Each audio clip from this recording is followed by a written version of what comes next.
This is an oral history interview with Judy Harbaugh for the Robert J. Dole Institute of Politics at the University of Kansas.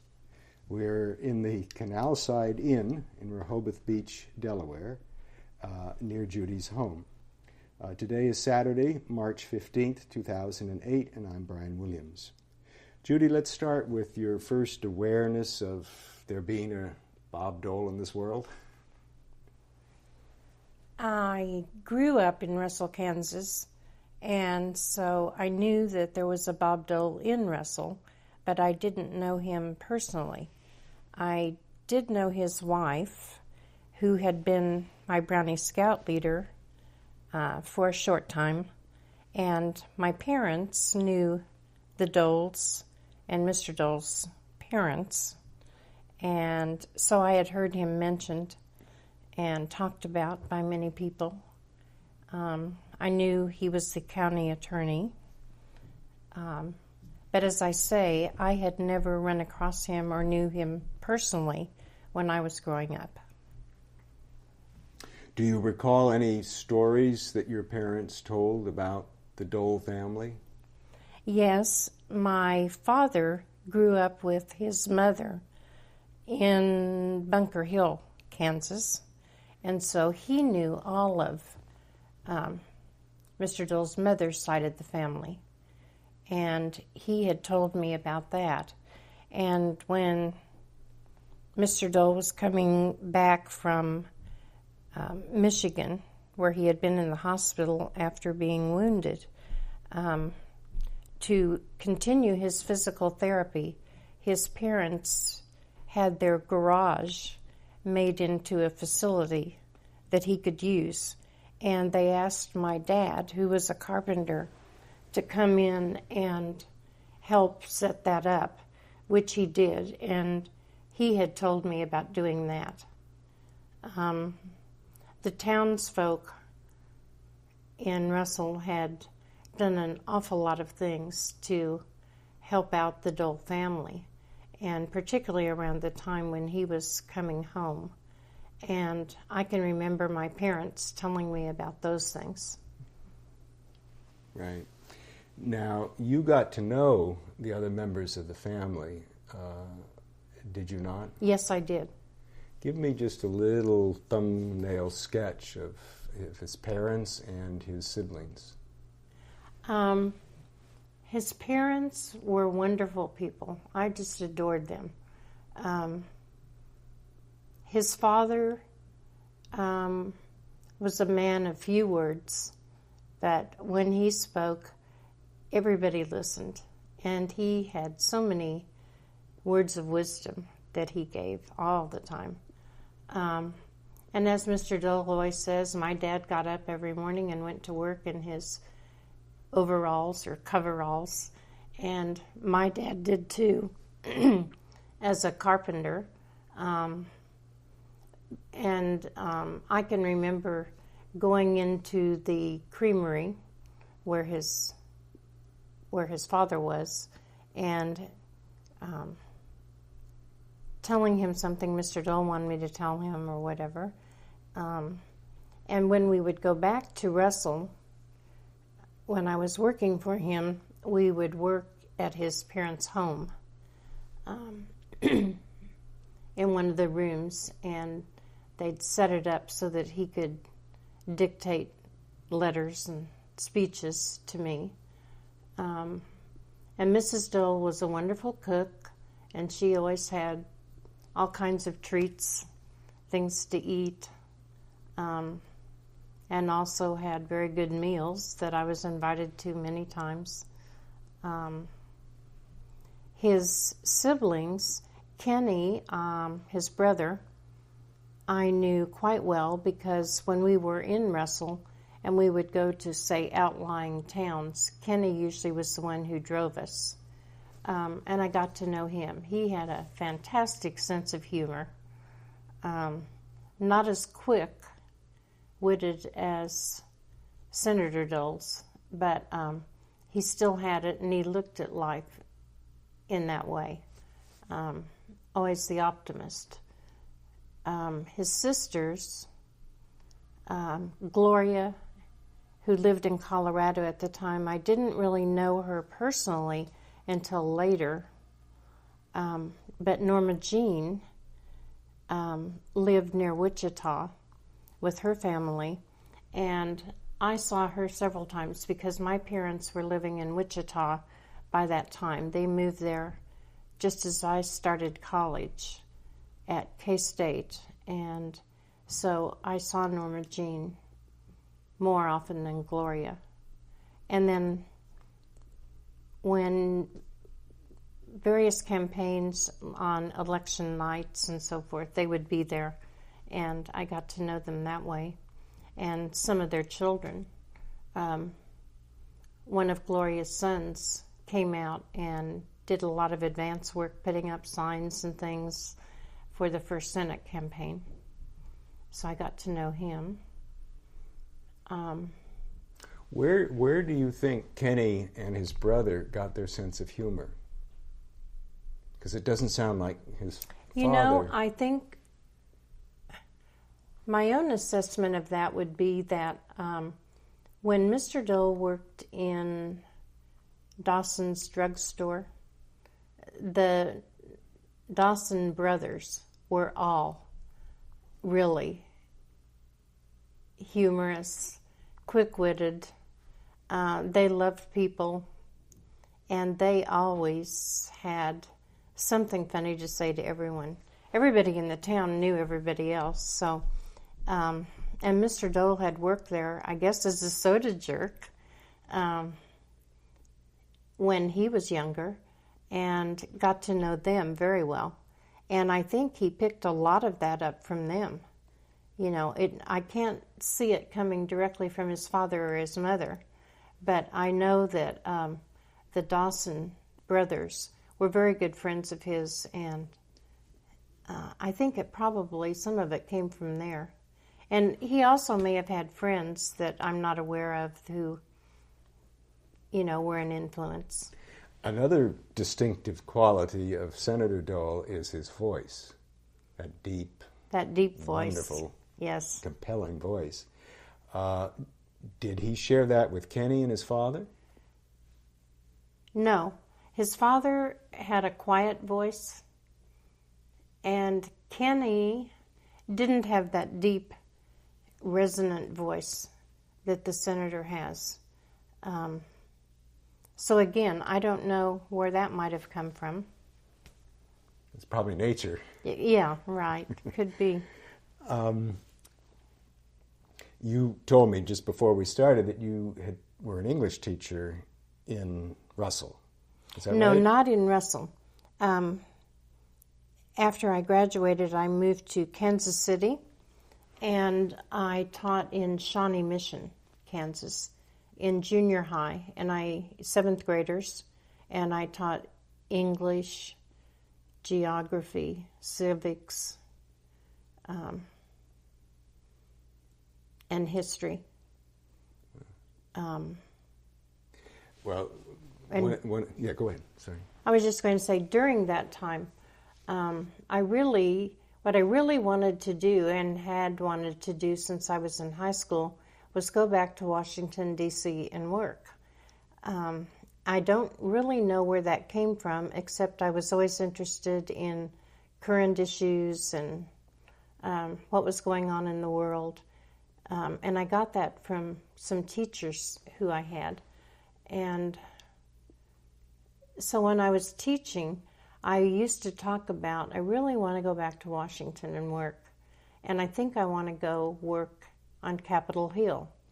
And so one of the teachers said, well, why don't you write to your congressman and ask him how to go about doing that? Because I didn't have the slightest idea.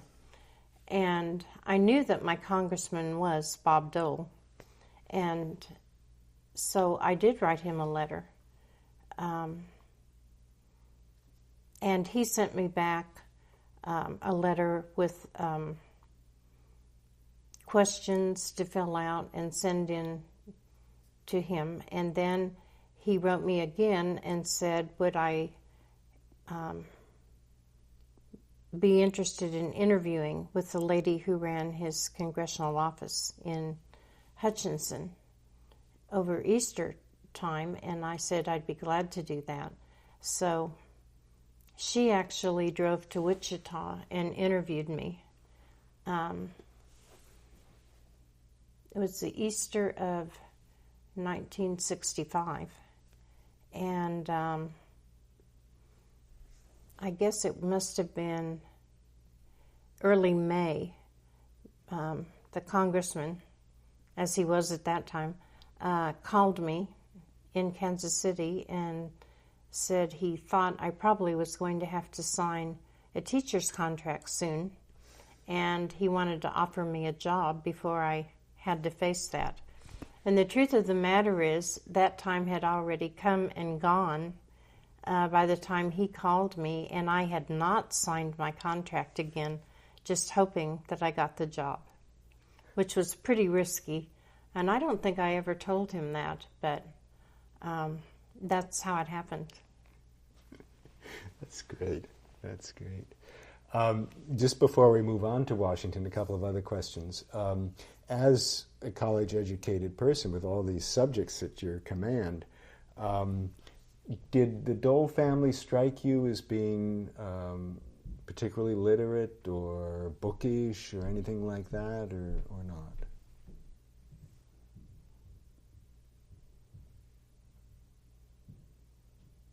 Well, they certainly were literate, and they read. Not college educated, but aware of what was going on.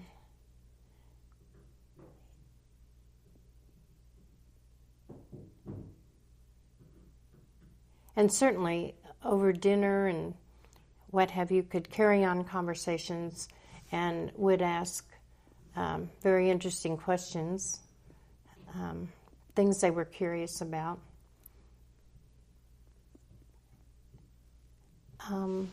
And I think a lot of that maybe was due to the senator who, of course, had gone through college and law school, and he had a great interest in it, and maybe a lot of that was due to him. Going back before that time to when you were growing up in Russell, I'd be curious to know what you think of sort of the scope that people had at that time. Were they in Russell, Kansas, aware of, either through church or schooling and whatnot, the outside world, or was it fairly insular and Kansas-based? I think I would have to say that it was more Kansas-based, fairly insular. The town at the time when I grew up was about 6,500 people. Everybody knew everybody, but everything, for instance, that I did in my own world there had to do with school and church. And very few of us traveled outside of Kansas even. You know, it was a big treat to go to Salina or to go to Hayes or to go anywhere else in Kansas. I mean, you just didn't talk that much about going, like Kansas City seemed like miles and miles away, and I had never been there, or to Wichita by the time I went to college. Just smaller towns around. So going from Kansas to Washington was a big jump. A big jump for me. And I had no idea what to expect in terms of how people dressed, what was different about it. Was it a lot more formal? What opportunities there were. I just had no knowledge of that. So. Now, you were a very excited person because not only were you getting to Capitol Hill, but you were getting to Capitol Hill with your local congressman. Yes. Yes. So how did you travel to Washington? Was that by air or by train? No, my mother and I drove. We took about 10 days to go back to Washington from Wichita. And we stopped at a lot of places along the way that we thought would be interesting. Like we went to the Notre Dame campus and went all through that one day. Another day we stopped in Springfield, Illinois to go through the Lincoln home and museum there. We went over the bridge that opened in St. Louis. It was fairly new, and we sort of set out, so that we would hit some highlights along the way. And then when we got to Washington, we still laugh about it. The first thing we wanted to see was the White House. And the only thing I knew about it, or that either of us did, was that every time we saw it in a picture, it looked like it was off on a huge tract of land, totally separate from anything else. And so we're going down Pennsylvania Avenue, and we don't see it. I mean, it's buildings everywhere and no White House. And so we went back around, and about the third time, I looked over and I said, "Mother, that looks like the White House, but it's just right near the sidewalk." And she said, "You're right." And that's how we discovered it was the White House, and we're just so stunned that it was really right along with everything else and not isolated. Was this your mother's first venture pretty much outside of Kansas, or had she been more traveled than you? The only other place we had gone was to South Dakota, where I had an aunt and uncle who had a big ranch. And my dad used to go there every summer or every other summer and buy lumber for his carpentry.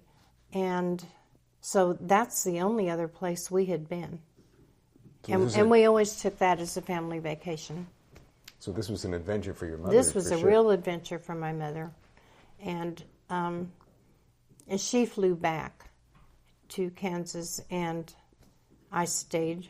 And it was my car, so she flew back. And it was her first time to fly. So that was another first for her. Right. So where did you live, and then what about going to work your first day? Well, the first person that I lived with was Virginia Baxter, who also had been in my class in Russell High, a friend of mine, and she was back there working for the Brookings Institute and had an apartment. And I had been in correspondence with her before I went, and she had said, "Come stay at my place until you find somewhere." And she lived in upper northwest Washington, close to the zoo. And so I stayed with her for about a month, and then I found or met some people who lived in Georgetown who were looking for a roommate. And I moved to a house with 4 other girls in Georgetown and was there for about 5 years before I moved out into Virginia. So what was your first day at work like? Well, I didn't know how many people there would be or anything. While my mother was there, Mr. Dole had taken us to lunch in the Capitol, and I had just vaguely seen the office. I didn't really get a tour or meet the people. And so when I went that morning, I took the bus and went into the office and met everybody. And it was a small office. There weren't very many people working there. And they gave me a desk. It was behind, they had up some screens, like wooden screens, and there were 2 of us behind them. And I was given one of those desks, and my job was to type letters all day long from dictabelts that he had dictated. His office was directly across the hall from the other 3 rooms that we had on the other side. And he would bring the dictabelts over with the letters that went with them and put them on our desks each night. And that's what I did all day long. And then I'm trying to think. I had gone to work in June, a little after the middle of June of 65. And I had an uncle who was a very good friend of Mr. Dole's, and he was dying of cancer. And Mr. Dole had said to me, Judy, I think you ought to go home, see your uncle, and then come back. And I did that. And when I got back, my desk had been moved. I was told by Bill Katz, the administrative assistant, that I was now sitting at the desk in front of those screens.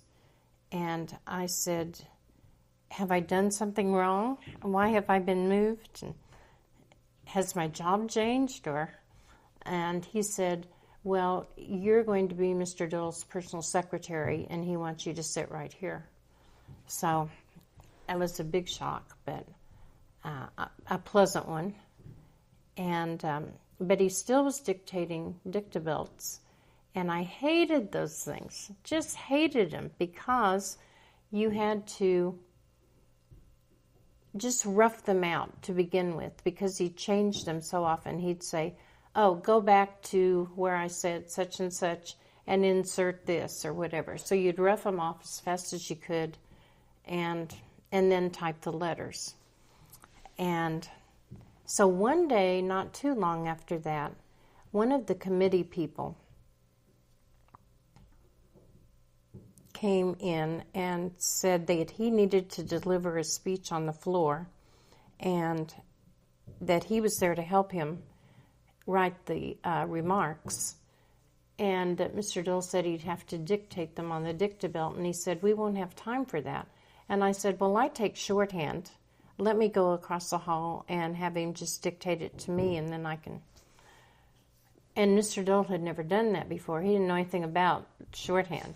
And so he said, well, I don't know how to do that. And I said, well, it's easy. Just play like I'm the dictaphone and just start dictating, and I'll take it down. And then I'll go transcribe it. And he said, well, okay, I'll try it. So he started talking, and then when he'd change his mind, so the shorthand was much faster. And I went over and I whipped that out on the typewriter, and he went to the floor and gave the remarks. And after that, everything was done in shorthand. It was the end to the horrible dictabelts. So that's one of the fun stories I like. Yeah, that's very good. So how many people total were there about in his office in 65? About 7. Mm-hmm. And do you recall which building you were in on the house Yes, side? we were in the Cannon House Office building on the main floor, first floor. And as you walked in from Independence Avenue, we were like, I think the first office on the left, first or second. Mm-hmm. And as I understand it, his office was on one side of the corridor, and then these other offices were maybe in the inner They were right across on the other side.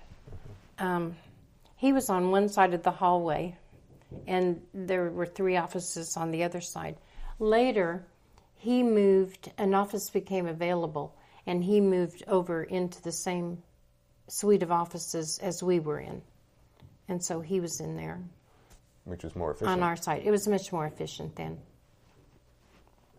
So what was your role then as the personal secretary? What were your duties then? Well, I did all of his personal correspondence to anybody. And I was the one he usually would call in to relay any messages or orders or whatever to the rest of the staff. And I also related to his wife, Phyllis, and his daughter, Robin. And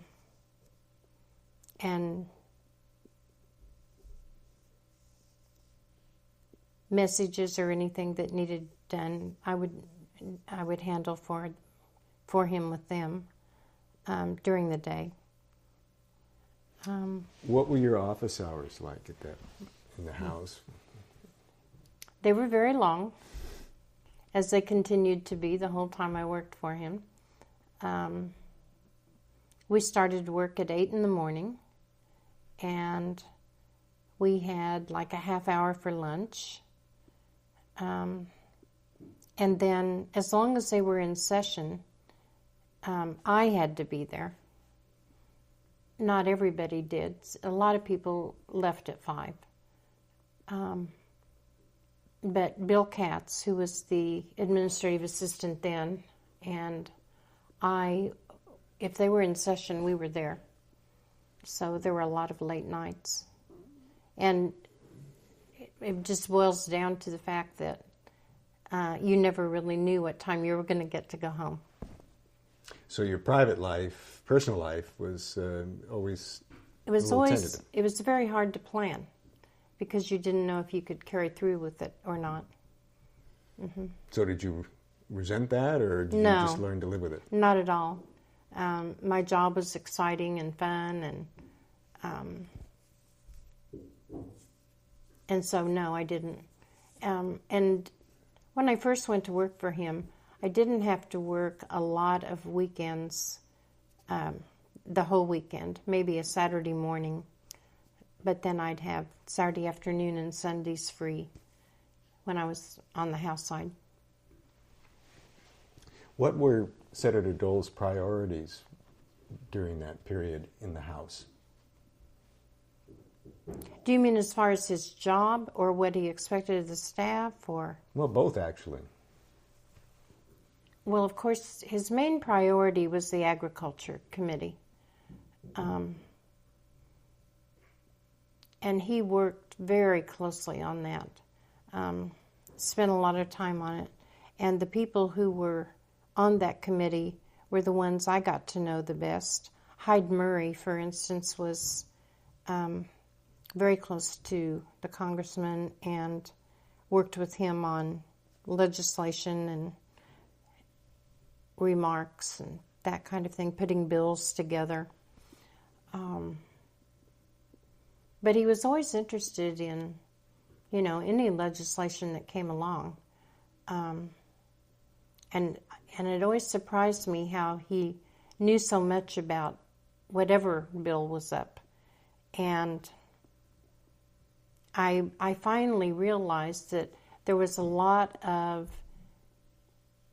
discussion, interaction in the cloakrooms that went on with those who were on committees that he was not, but who were dealing with the other issues that they would be voting on. And he was a very quick learner and, could make up his mind that way. But they would get together and talk. He would talk with other members who were on the committees that handled those things.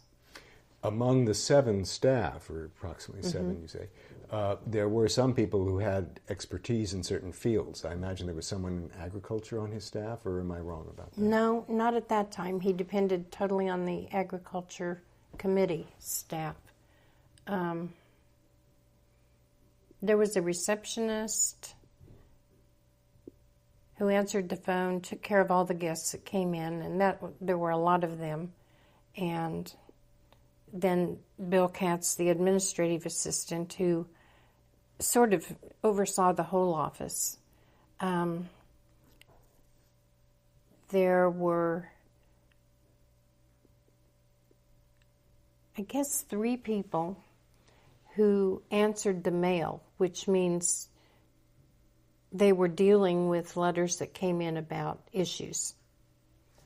And Mr. Dole pretty much would dictate those. Now, if there was something that there were hundreds and hundreds of people writing in about some bill, we had standard letters that could be sent for I'm in favor of or I'm not in favor of, and here's why, And so there were those kinds of letters.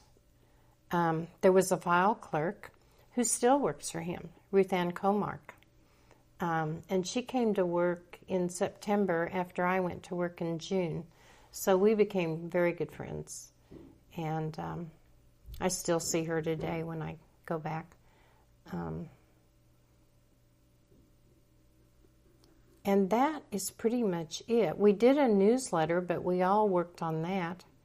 And back in those days, we didn't have, even a Selectric typewriter hadn't come along yet. And so we had those electric typewriters where you threw the carriage, and we were not allowed to use whiteout and have any mistakes in a letter. That was one of the things that he insisted on. And so you had to be a good typist. I remember people took typing tests when they were being hired. Did you have a typing test? No, I didn't.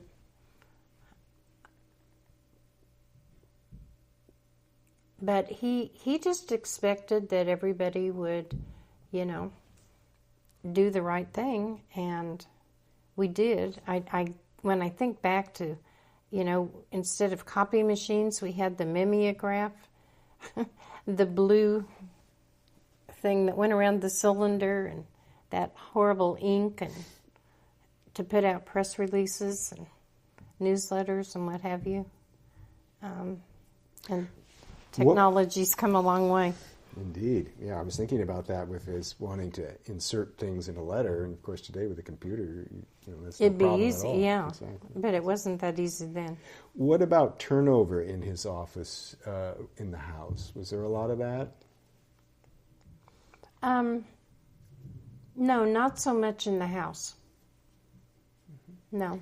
And how would you characterize the relationship between the senator and Katz? Was that... Oh, that was a good relationship. Bill had been around the Hill for a long time, worked for a Kansas senator, and then came with Mr. Dole. And he was just a very low-key, wonderful man. Didn't have a temper, not much, got him, excuse me, not much would get him riled up.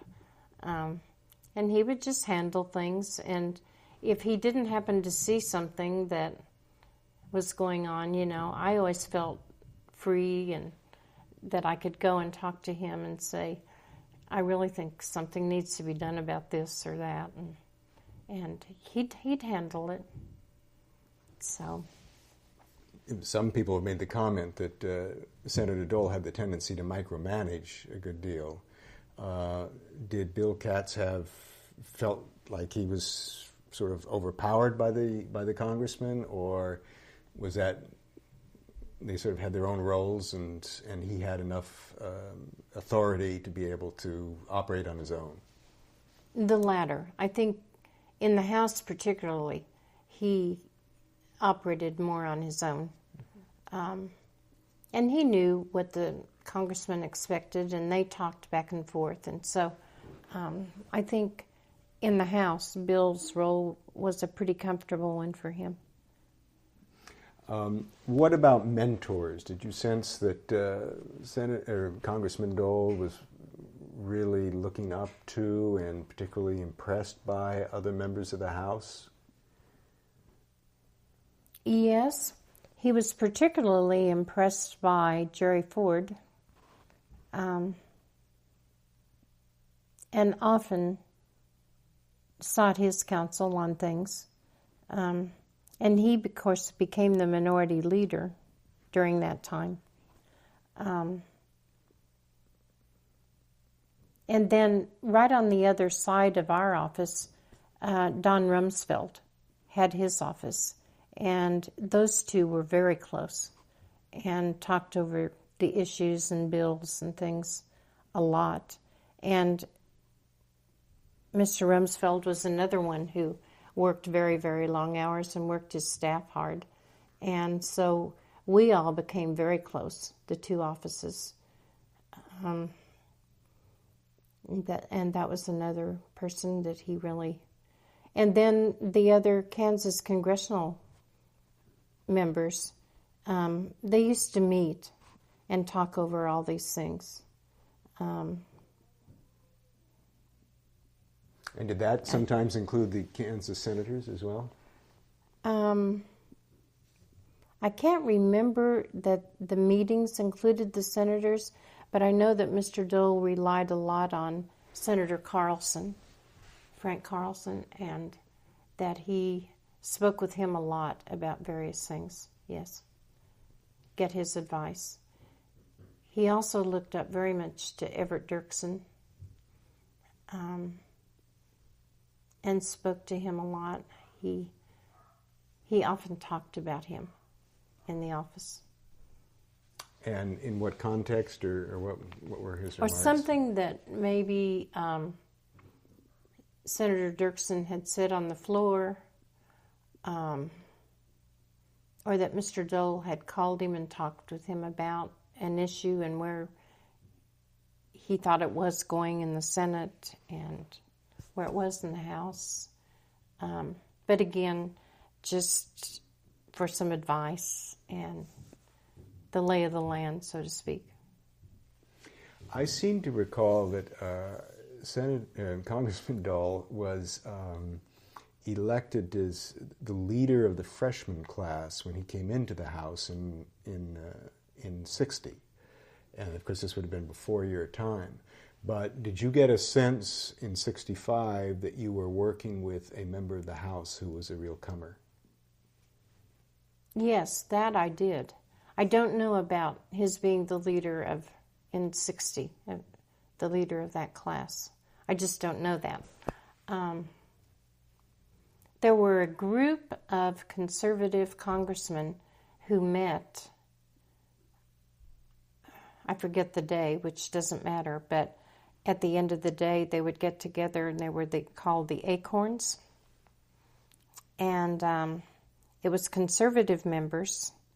And I remember when George Bush came to Congress, George Bush 43, 41, I'm sorry. He became a member of that group, and they took turns, the members, having it in their offices. And we served hors d'oeuvres and soft drinks, coffee, when it was our turn. No acorns. No acorns. I don't know to this day where they got that name. But anyway, they met and talked over how they would approach legislation and what they felt needed to be done or brought up. And how large a group would you just generally estimate that to be? 10? No, I think altogether it might have been 20 to 25 members. And of course they were not only a small portion of the Republican delegation, but the Republicans were also in the minority during this whole period of time, weren't That's they? right. They were. Mm-hmm. Did you get a sense that there was another group or another substantial number of members of the House in the Republican caucus who were to the right of them, or was this pretty much the right way? This was pretty much the conservative right at that time. There really wasn't a far-right evangelical wing or whatever. That came on later. And I don't recall that even being mentioned back at that time. There were those who were more conservative, but that was the extent of it, not a far-right group. When did you get an inclination that he was thinking of running for the Senate? Well, I think I always, once I had been there a while, I think I began to think that he probably, if an opening occurred, would run for the Senate.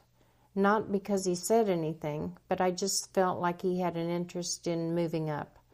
And I remember the day he told me that Senator Carlson had called him and told him he was going to retire, and wanted to let him know first so that he could get out in front and announce. And so that remains vividly in my memory. And he started working on that right away and thinking about organizing the state and how he would run a campaign. And do you recall, was that in 67 or was that in the spring of 68? Do you imagine? I'm not positive. I can't remember. It might have been early 68. Or it could have been late 67. I just can't remember right now. Right. Were you typically a person that he would come to right away with news? Yes. So you were kind of a confidant. Yes. Mm-hmm. Interesting. And there were several times when we, like every Kansas Day, January the 29th, we always went out for that because that was politicking being done there with the home folks. And people from all over the state came to that. And I always went along with that, for that, and Mrs. Dole too. And then there would be, like when they'd have a recess over a holiday period or whatever, we usually would go back out to Kansas and go around to several of the counties in the 1st District that he represented. And there were times I would go out there and work with the lady who ran the office in Hutchinson. And then there was another woman who ran an office in Great Bend, Mrs. Miner, and I stayed with them at times. So I was back and forth, depending what he was doing. In those days, was there any reason why a staff person was restricted from being active in a re-election campaign? I mean, were sort of campaigns and staff meant to be separate, or did they blend together? Well, when I went out there not for the election, but if I went out during a recess, I don't recall any restrictions being put on. But I couldn't go work on a campaign without going off the payroll.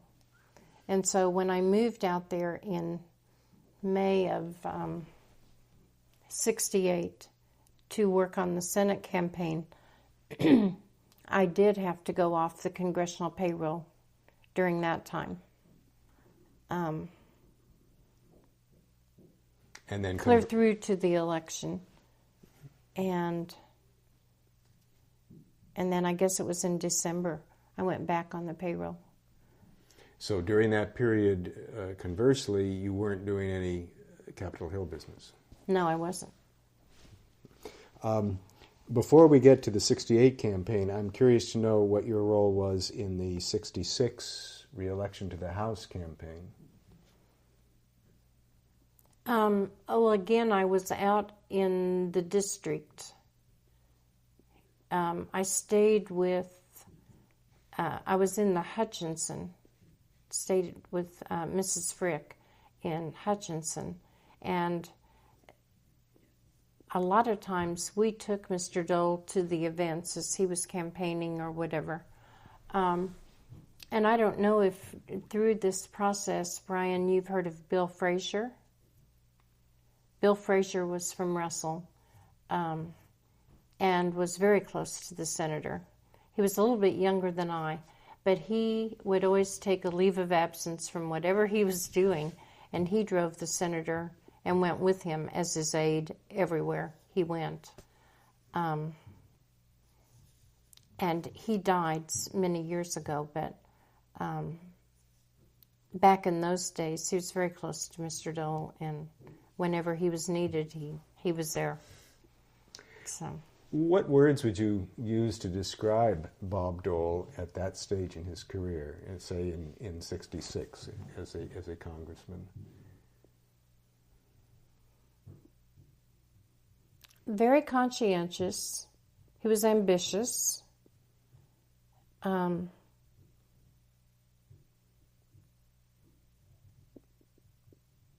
was a wonderful speaker, and in going to banquets or luncheons or whatever, rallies, whatever, he could really win people over. He was a great campaigner. He never ran out of steam, and he had a great knack of remembering everybody's name. And I always admired that I can remember sitting in restaurants and he'd say, "Judy, who is that over in that booth? I know I have to know them. I know them, and I need to speak to them when they come by." And sometimes I knew, and just as often I didn't. But by the time they came by the booth or the table, he'd remembered the name, and he could say, "Hi, John and Mary, how are you?" Or whatever. And he always knew people's names. And I asked him one time how he did that, and he said he tried to find some association in his own mind that would remember, that he could trigger the memory of who they were and where they were from. And even to the point of where he could ask, how the kids were, but he just was great at doing that, and I thought that was such an admirable quality. As a person who has great difficulty remembering people's names, I marvel at that talent, and I've often heard about that dissociative way of dealing with it. Did he give you an example? No, he didn't. Darn. Darn. Right. Well, let's talk about the '68 campaign then, because you were out there for that, and was it hardball, and how did it go? I moved out to Topeka, the state capital, in May of '68, and one of the younger interns we had moved out there too to help, and she and I got a tiny little apartment where we stayed through the campaign. We were in a very small store front, so to speak, on the main street of Topeka. And so we had our banners and things in the window, and that was headquarters. But we had a volunteer who answered the phone and handled people who would walk in off the street. Lou Kinney was her name. And then in the back, Bob Miner and I were there putting together where he would travel and speak, and just the logistics of a campaign. We had 4 or 5 college kids, all boys, who wanted to work on the campaign, and they came and they would take signs and they would go out all over the state and put those around and so forth, and then come back and get more, and they ran a lot of errands and did a lot of things for us. But as far as a big staff, we just had the 2 of us. we did have a consultant. Mr. Dole had hired Roy Fouch, who had run a lot of campaigns, and he wasn't there much. He came out a few times. But basically, Mr. Dole would talk with him over the phone on the strategy and that type of thing. Was he based in Topeka, Fouch? No, he was from St. Louis. He was a reverend. Now lives in Washington. But that was the extent of the campaign. We were running against Bill Avery, and Mr. Dole beat him. I remember they had one debate, and we were all worried about that, how the debate would go. But it went very well. Mr. Dole really did well. And he paid attention to polls much more than I did. I always felt like polls were behind where people were at the time they came out. And I remember one day I was at the beauty shop and had my hair all in rollers and what have you. I think it was a Saturday. It was. And they called the beauty shop from the campaign and said, the senator or the congressman's on the line and wants to talk to you immediately. Come back here. So I went back. I ran back to the headquarters and called him. And he had just gotten some results from a poll that showed he was, I forget how many, but a lot of points behind. And he said, I don't know what I'm going to do about this. What am I going to do? And I said, well, let me think a minute. And so then I can't tell you exactly what the things were, but I was able to say to him, since that poll was taken, these 4 or 5 things have happened. And I know the poll hasn't caught up to the good things that have happened since it was taken. So I don't think you should take it that seriously. And I don't think you should dwell that much on polls. I just don't think they're worth that much. That's really before campaigns grew large and had their own inside polling and tracking overnights and all that. We didn't have that back then. So, but I felt that the poll really wasn't up with the way the trend was going for him, which proved to be the case. And I think that's just the way it was back in those days. What about county by county organization? Did you have people planted all around the state? Every county. Mm-hmm. Every county had a chairman and a co-chairman who I called on to set up events. Or they would call in to me and tell me, we have a big fair or we have a big whatever. And there were a lot of invitations. And there was a lot of contact with the chairman in each of those counties. Who set up that system? We did it back in Washington before we ever went to Kansas. We just went one district at a time. He got on the phone. He had help in the districts where he, the other 4 districts, where he didn't really know the people that well. But he had college friends or knew of somebody, who could help him. And so, like, in the first district, which he had,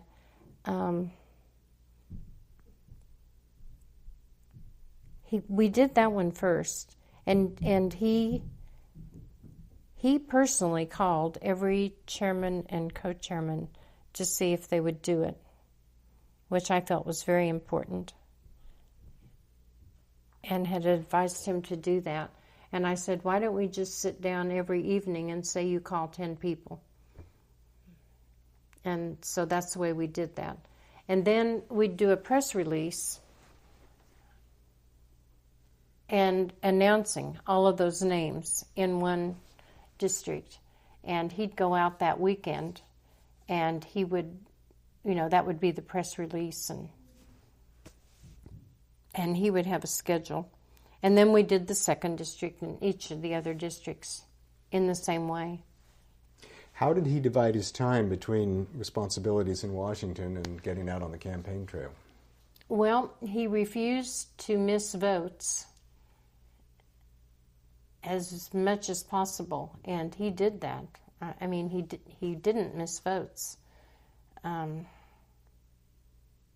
so it was difficult, but most of the campaigning had to be done on weekends. Sometimes there would be a recess, and he could come out for more days. And then Congress finally adjourned because everybody was running. And so that allowed him, longer time to move around. Just as a footnote here for people later in life, were you flying jets by that time, or was it still prop planes, do you imagine? And about how long? You mean flying around Kansas to campaign? No, I was thinking from Washington to Kansas, how long that flight took. Oh, no, it was commercial flights. I know it was commercial flights, so I was wondering whether it was jets, 2.5 hours, or whether it was prop planes that were 4 hours to get to Kansas City, or wherever you would fly in. Well, that's okay. It was a commercial flight, but I don't recall. It seems to me it was about 3-hour flight. Right. So you were with the senator on the night of the election and with the results and all? Yes. What was that like? Yes. Oh, that was really exciting. We had the election night in the hotel, the Jayhawk Hotel in Topeka, and almost all of the chairman and co-chairman for the campaign were there. It was just jam-packed with people. And when it was announced that he was the winner,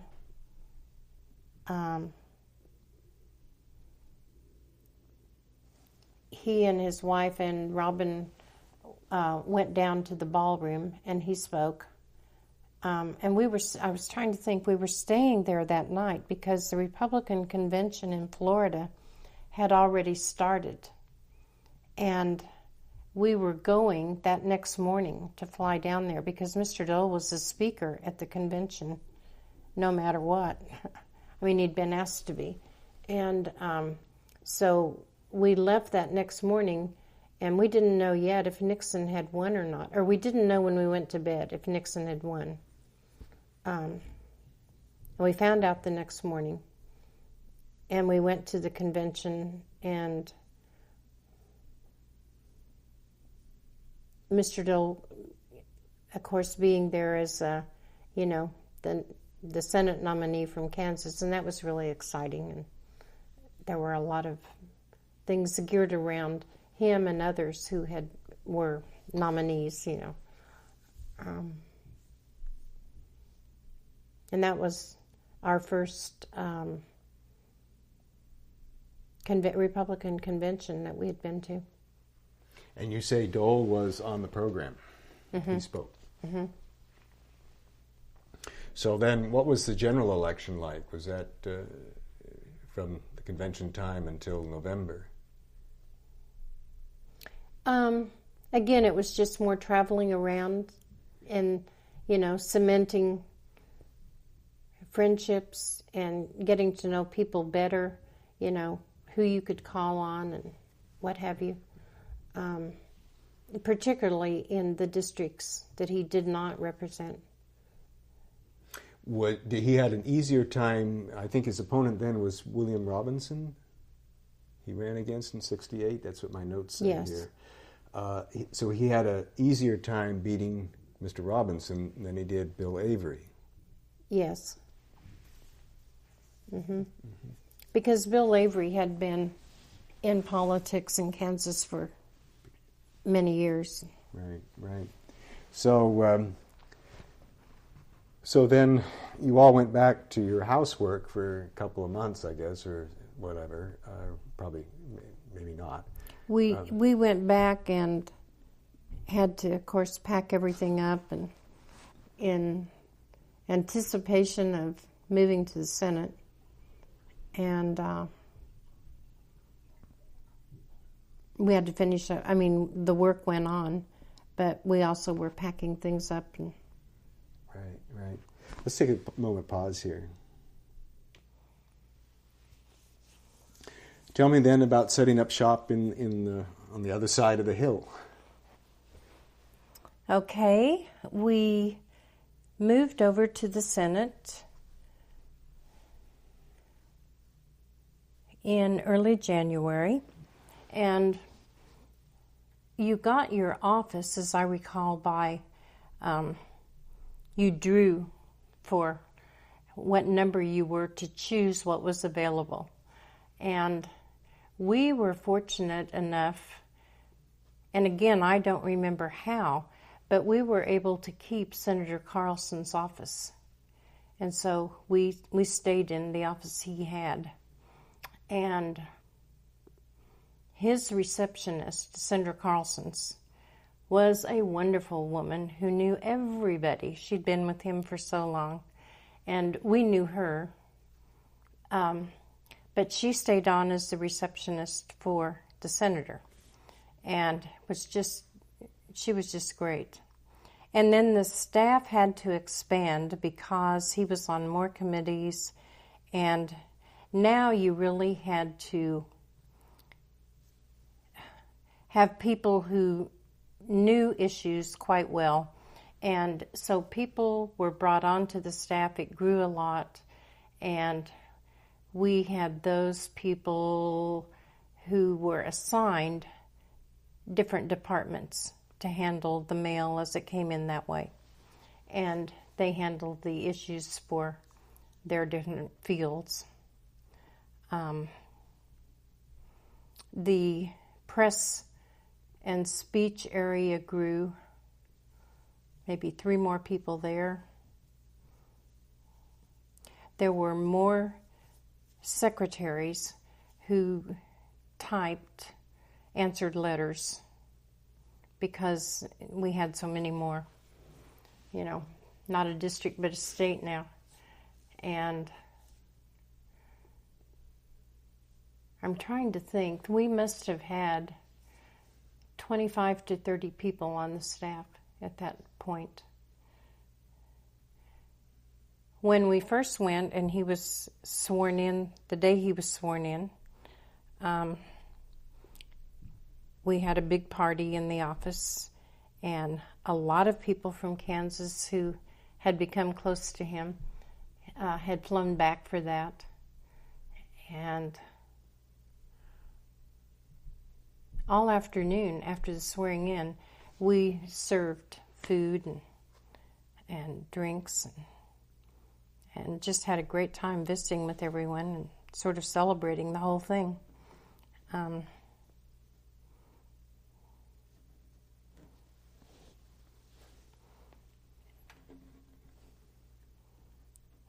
And then Bill Katz was still the administrative assistant, and his role became less because Mr. Dole related more to people on whatever the issue might be. He needed to talk to the people who were handling things more than he did on the House side. And so there was a lot more interaction there. And the work hours were longer and longer. Again, always I had to be there as long as they were in session.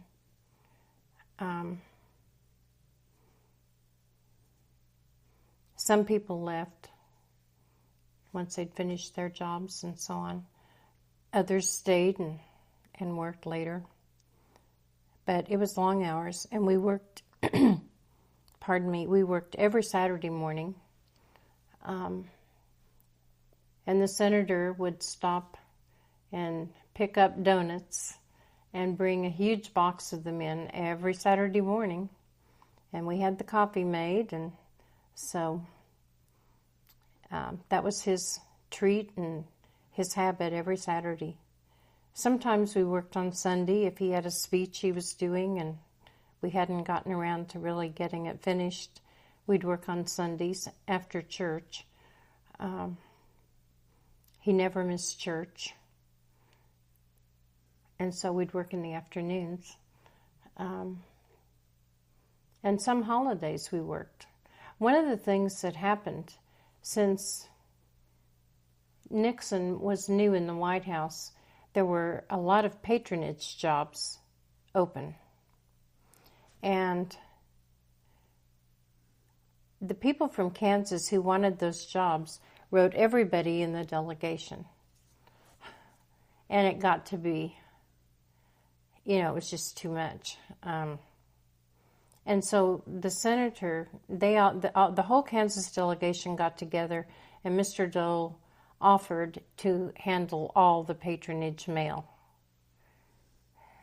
And that meant I got to do all the patronage mail.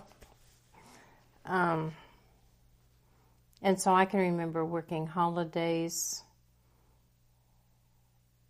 and Super Bowl Day.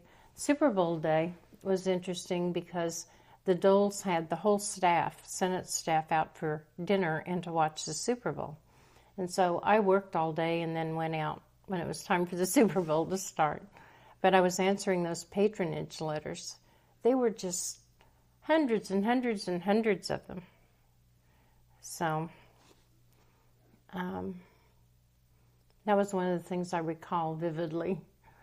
Just on that point, the other Kansas senator at that point was Senator Pearson? Yes, Jim Pearson. So was he also receiving a lot of these patronage letters? Yes. Did you work together, his office and yours, on that, do you think? Yes, well, the Kansas delegation, on people who wanted to be in various departments or whatever job it might be, the delegation got together and decided, who they wanted to recommend. And sometimes they'd recommend one person or sometimes more, maybe 3, whatever. But they met on that to make the decision. And it wasn't a Dole decision. And you say the delegation, that was both House and Senate? Yes. Republicans? Yes. I just want to, this is another footnote here, but it just occurred to me when you were talking about the Kansas delegation meeting together in the House, did that mean that Congressman Dole and Congressman Dr. Bill Roy met occasionally from time to time? Or do you have any recollection of any interaction between the two of them? No, I don't. Because remember, they came head-to-head in 1974 after you left. I was gone. Right, I know. Mm-hmm. Okay. So patronage was an issue right at the start. Yeah, that was a big thing. Did you ever have any doubt that you would just carry over to the other, to the Senate office as his personal secretary? No, because he told me that right away.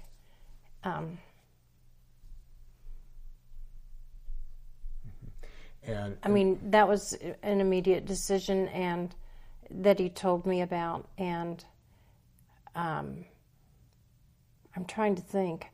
A couple of the people who had worked for us in the House retired and didn't go over with us, but everybody else who was working for him did go in the beginning.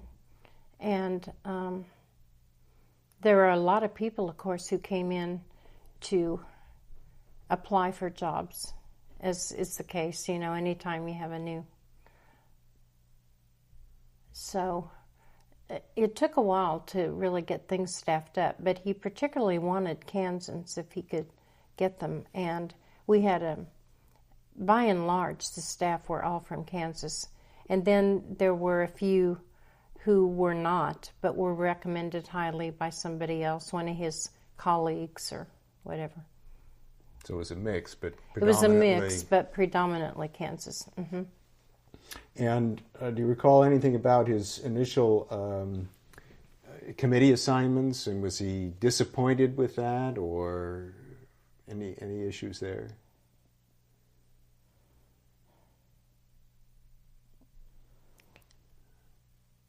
Agriculture is the only one I can remember he was on.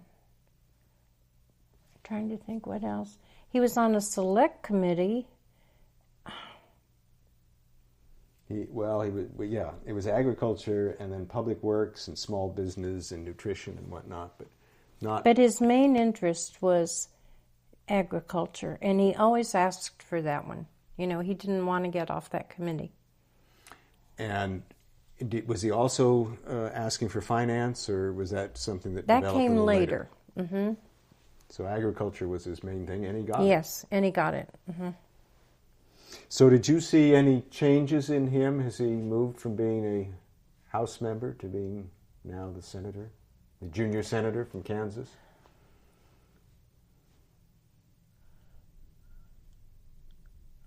Not really. He had a lot more people to deal with. But he also delegated a lot of responsibility for just everyday things that went on in the office. He delegated that to me, some more to Bill Katz.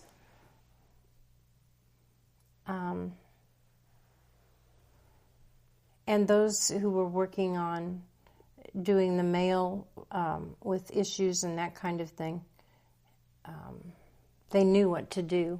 I mean, and if they ran into a problem, you know, they could always, you could go in and see him and ask him.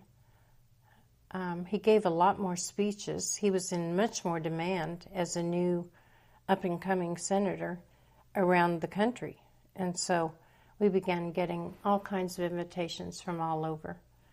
How do you account for that? You mean why he got them?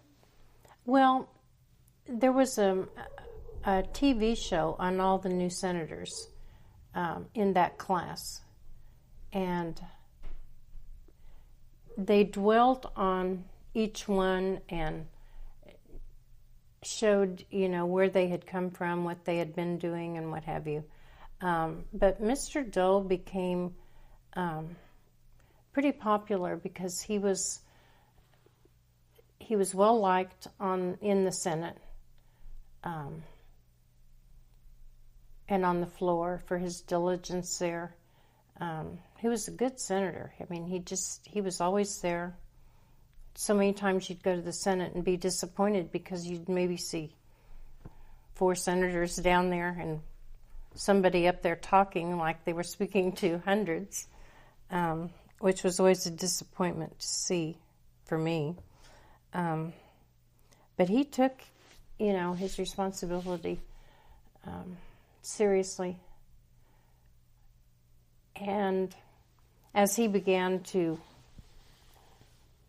speak, in fact, the White House often, when they would get an invitation, sometimes they would call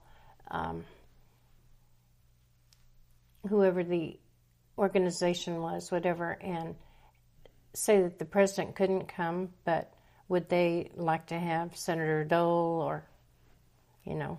And so some of them came through that way. And he was on TV. He used to do different programs. They would call him and ask him to do them, and he would do them.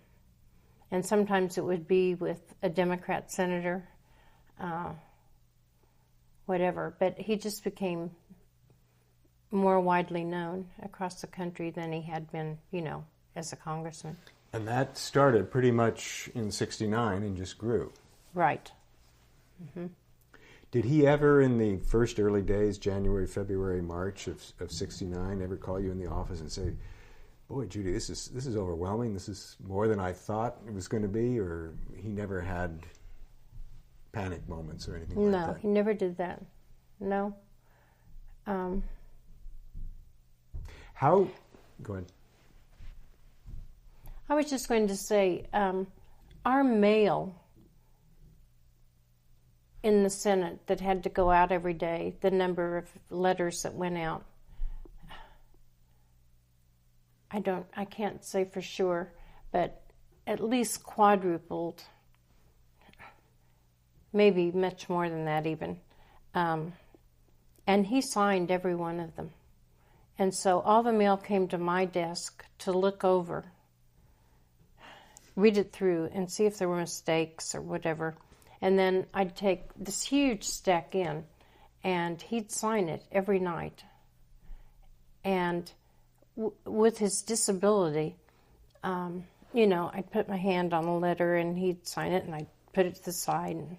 Because he didn't like help unless he asked for it. You never did for him unless he asked you to. He liked to. He often said to me, I try to do something new every day that I haven't done before.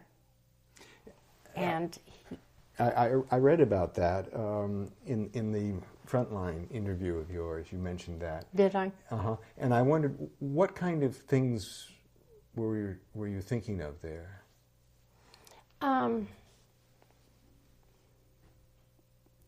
Well, for instance, putting in cufflinks. If he had to get dressed into a tuxedo, he wanted to do that himself without help. If he were even changing suits to go to something in the evening, with a fresh shirt and tie and all, rather than have one of the men help him, he wanted to try to do that himself and put the tie on and all. Tying shoelaces. And I remember he went to wearing just slip-on shoes,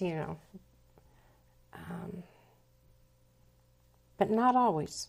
But it was those kinds of things he was talking about. It was those kinds of things, Or even like picking something big up, picking up something that was large, whatever, and you'd think, oh my gosh, that's going to be so awkward for him. But you didn't offer unless he said, could you help me with this? In general, how would you describe your working relationship with him? What was your sort of modus operandi and so forth during the Senate years that you were with him?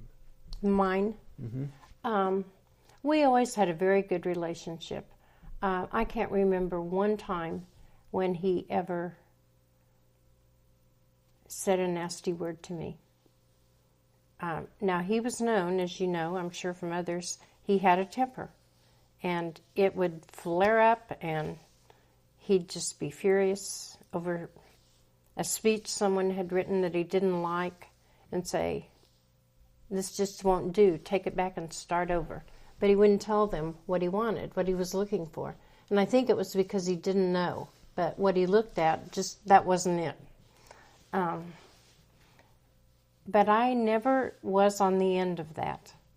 But one of the reasons I think why also was that there would be people on the staff who would go and just walk into his office without letting him know they were coming, or, didn't have an appointment or whatever, because his day was so busy. And I always knew when to judge. If he was in a good mood, that's fine. Then I'd take stuff in, or I'd go in with questions I had to ask him about. And if he wasn't in a good mood, I didn't go in there. I just learned how to read him, I guess. And I know every time he was getting ready to go on a trip for the weekend to speak various places, I was always at the last minute just pounding away on a speech, getting it done, clear up until the time he'd walk out the door, because he'd change it so much. And there's nothing wrong with that, but that's just the way we worked, But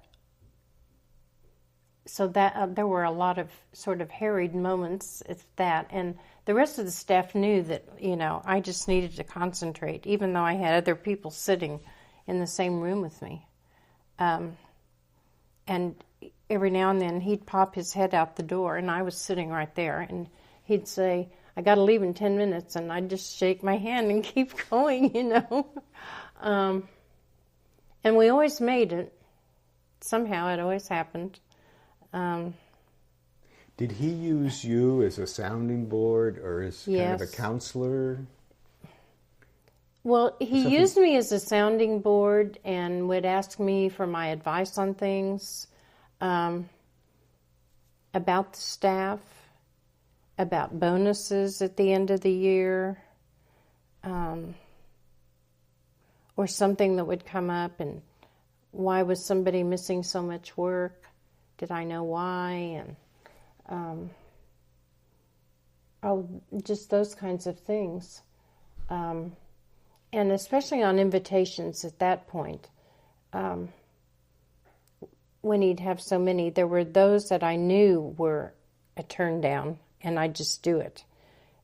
But then I'd come to those that I thought he had to make the call. And then there were some that were national invitations that, just because of whoever the group was, it was my feeling he should do it or should not do it. But on those, I always wanted him to make the decision.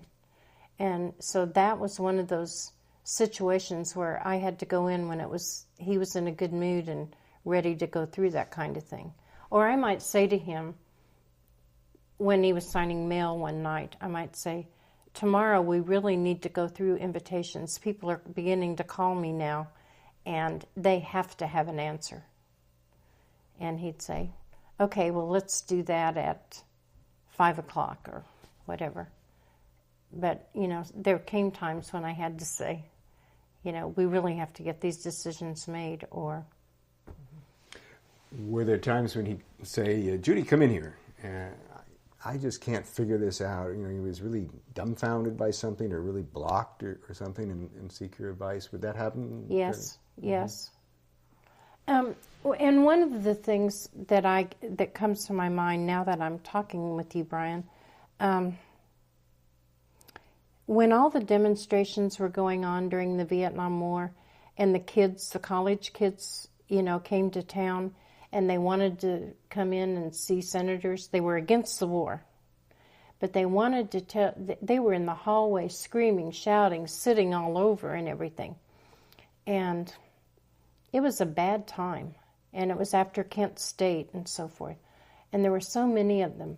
So I had an idea, and I went in, and I didn't know how I'd be received, but I said, Senator, nobody's talking to these kids. And all they want is for someone to listen to them. And you don't have to agree with them, because you don't. But if you could set aside time every afternoon and just spend 15 minutes with them or 20 minutes and let as many of them as can come in here and sit on your floor and the chairs and whatever, fill up your office and just listen to them, they would be so appreciative. And I said, what would you think of trying that? And he said, that might be a good idea. Nobody else is doing it, are they? And I said, not that I know of. And so he started doing that, and it was just awesome. And the word traveled, and they knew that the senator at 3 o'clock in the afternoon, as many as could come sit in the office, he would listen to them, and he would interact some too, but mostly just to listen. And that was just a wonderful thing that happened. And they, when the time period was over, they left. Yeah, and thanked him, and they were, and many of them said, nobody else will even listen to us, So it was a good experiment that did work. Do you think it altered his thinking in any way? Well, I think he understood more where the younger folks were coming from. Yes, I think that. I don't know that it changed his mind on the war very much, but it certainly made him understand.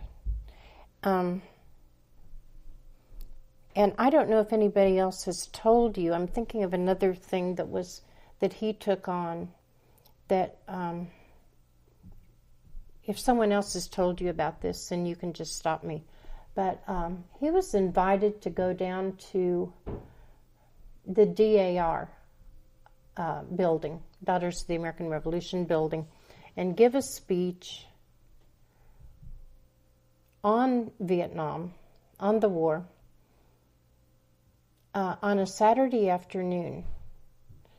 And so he worked very hard on that speech. And he took me and another one of the young women who was working there with him down to the speech. And we were just in the audience. Well, we went in, and there were maybe 10 people. And we waited, and we waited, and we waited. Maybe as many as 15 or 20 total showed up. And he got up on the stage, and he put his speech aside, and he just talked about how he felt about the war and how disappointed he was that not more people were interested enough to come, just because they cared. And he said, so instead of giving my speech, what I'm going to do is promise you that I'm going to say it was 2 months, that in 2 months from now, I'm going to do this again. And this hall is going to be filled. And we're going to do this the right way. And that's my pledge to you who did come out today, that I will do that 2 months from now. And I just sunk down in my chair because I knew what that meant. Well, let me tell you, he took that on like a tiger. He called the Defense Department and got their help. He enlisted their aid and got other senators involved. Senator Murphy, he got him to get some Hollywood types to come in for it. He got Ross Perot involved because you remember Ross Perot had been flying back and forth to Vietnam with packages and things. Anyway, and then there was a POW-MIA organization of the wives of the POW-MIA downtown Washington. And we already had, some of them had been in touch with our office and were volunteering in our office, even because Mr. Dole cared so much. And so we got them involved. And we had so much going on. And we went out and found people who didn't have the money to fly back for something like that. And Mr. Dole found ways that the Pentagon could take planes and pick people up at certain points and what have you and bring them back, family members. And anyway, I just remember that 2 months as being probably the hardest 2 months I ever spent, because I was in charge of that for the office and dealing with all of those people. It was a fabulous experience, but an awful lot of work, so much detail. Getting the color guards, getting the bands, everything, and getting other senators to come. But everybody knew what he was doing. And he tried to get the president there. The president didn't come, but Vice President Agnew did. And anyway, on the appointed day, it was an overflow crowd. People couldn't even get in. And everybody had worked so hard on that. And it just went off so beautifully. That, that was one of the things I was always proudest of him for. Let's talk about the relationship between his Senate office and the White House. leading up to his appointment to the RNC?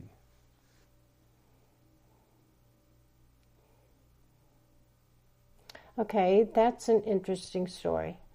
The first good friend I had in Washington when I moved over to Georgetown, I met June Whalen, who was working for Congressman Ford, Jerry Ford, in his Capitol Minority Leader office. And we became great friends, lived not far from each other. And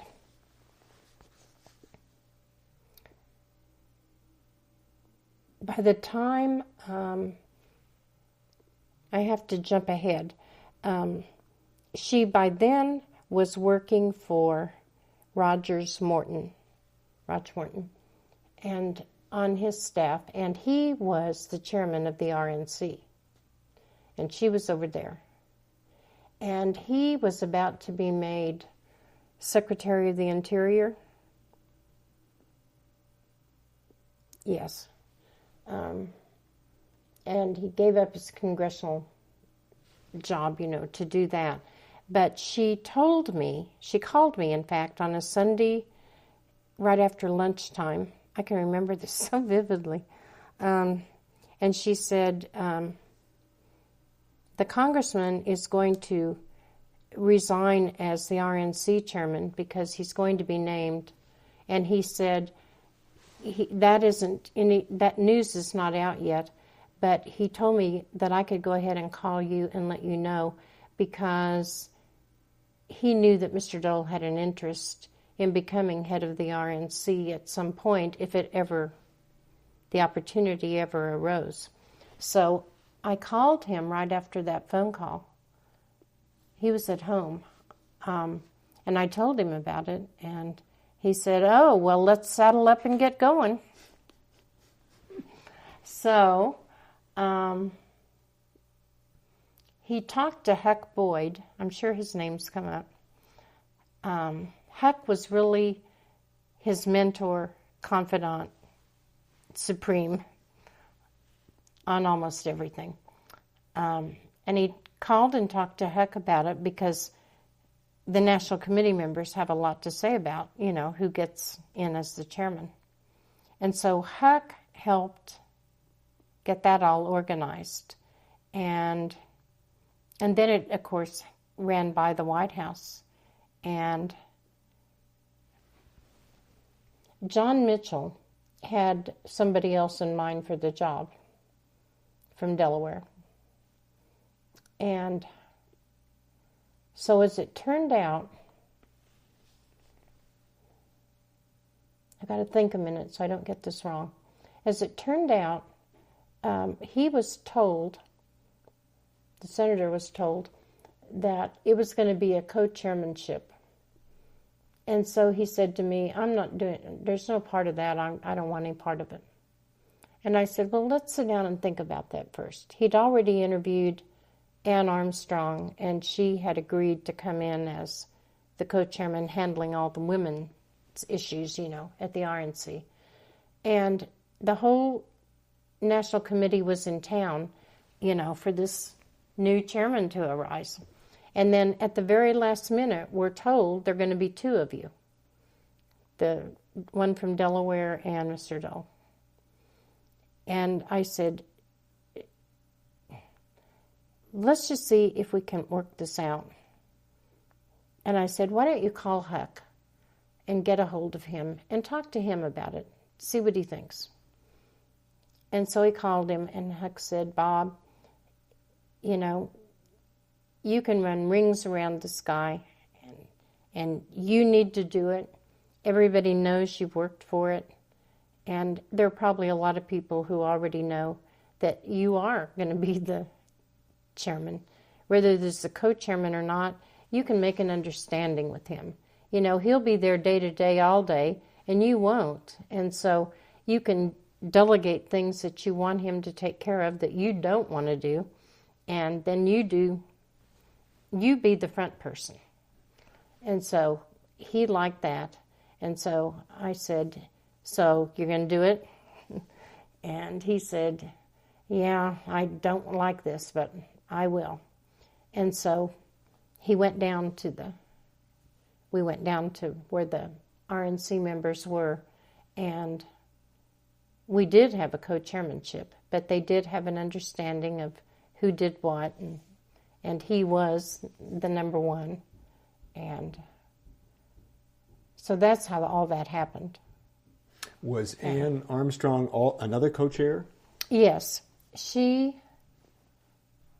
had been on the Republican National... She was a National Committee member from Texas. She was the committee woman. So it was the three of them? There were three of them. But Mr. Dole always, if she had any problems, she always went to Mr. Dole because they were close, and he always took her side and worked things out. And he spent enough time at the RNC that he knew what was going on, and that's why he made me move over there. I really didn't want to go, but I did. How did he prevail on you? He just said that I just said, I really don't want to do this. I'd like to stay here. And he said, well, I want you to take your job here over there with you. And I said, I don't see how I can do that. And he said, no, you'll still do all the invitations, all my personal mail. And I said, then what do I do about the RNC things? And so there was another girl who came into the office with me and handled most of the RNC stuff that had to come at that level, being answered by him.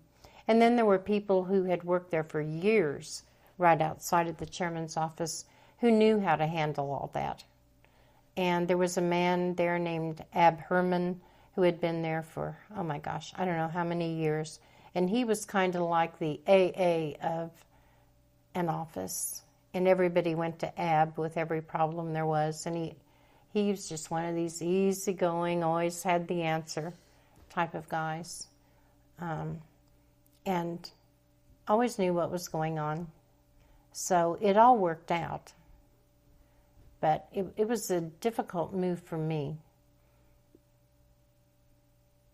And then after I got there, it was all right. I enjoyed seeing that side of the party, what goes on there. But I need to understand here. So you still were doing personal work for him related to his being a senator? Yes. So you really, in a sense, had two jobs. Yes. But someone else had become his personal secretary. Betty Myers. Mm-hmm. So how did you and Betty sort of work out your working relationship?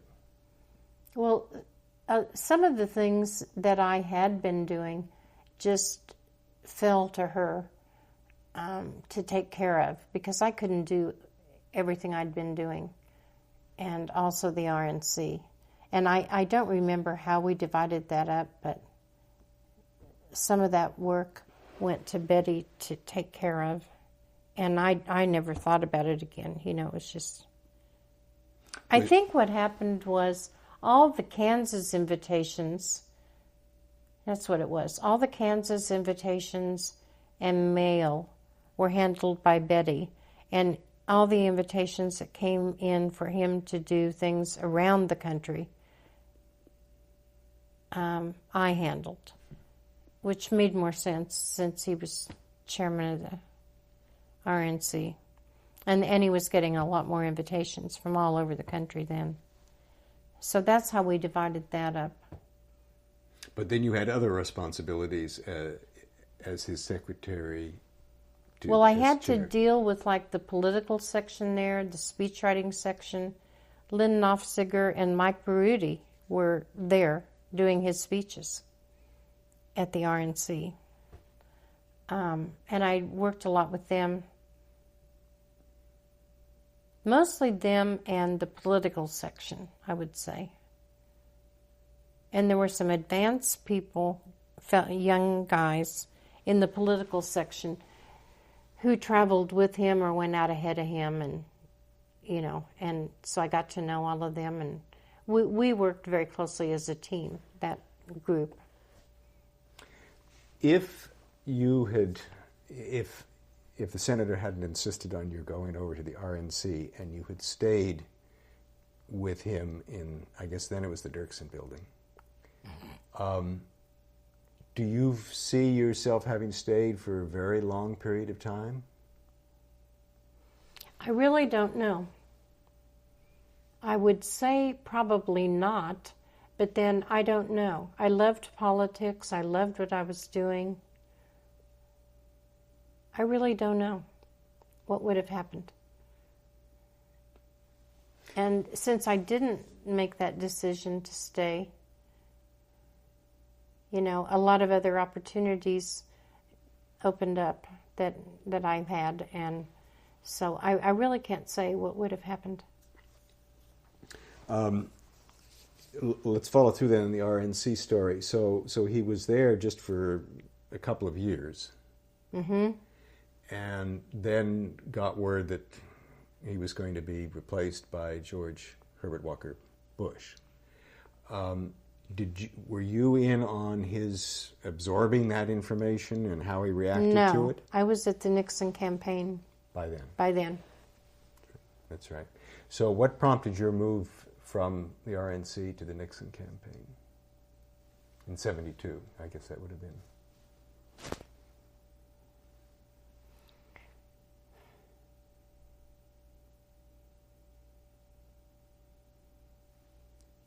I had just gone through the throes of his divorce from Phyllis, and was in on that from the very beginning. He told me about it, and I was sworn to secrecy and all that. And the only other person who knew was Bill Frazier that I mentioned to you. So the two of us knew about it. And I was sort of the liaison between the lawyers and her and all. And it was probably one of the worst times of my life because I was good friends with her. And she was angry and bitter, and it was a very difficult time. But I was still doing my job there, and during that time, Betty and Joanne, I don't even remember why, if they were jealous, I can't remember what the problem was, but they just cut me off and wouldn't let me, give me an appointment to come see him when I needed to, or they wouldn't tell me when he was coming to the committee. I just felt totally cut off from the access that I really needed. And so I then got a phone call not long after I started feeling this, asking me if I would come down to the finance committee side of the re-elect campaign and work for the co-chairman there of the finance committee. And I thought that'd be great fun to work on a national campaign. So I said yes, I would, and I would start in 2 weeks. And so I wrote him a letter because I tried to call and get in to tell him, and they wouldn't let me talk to him on the phone. So I just wrote the letter, gave it to his driver, and told him to give it only to, told Tom just to give it to the senator. And so that came as a great shock to him.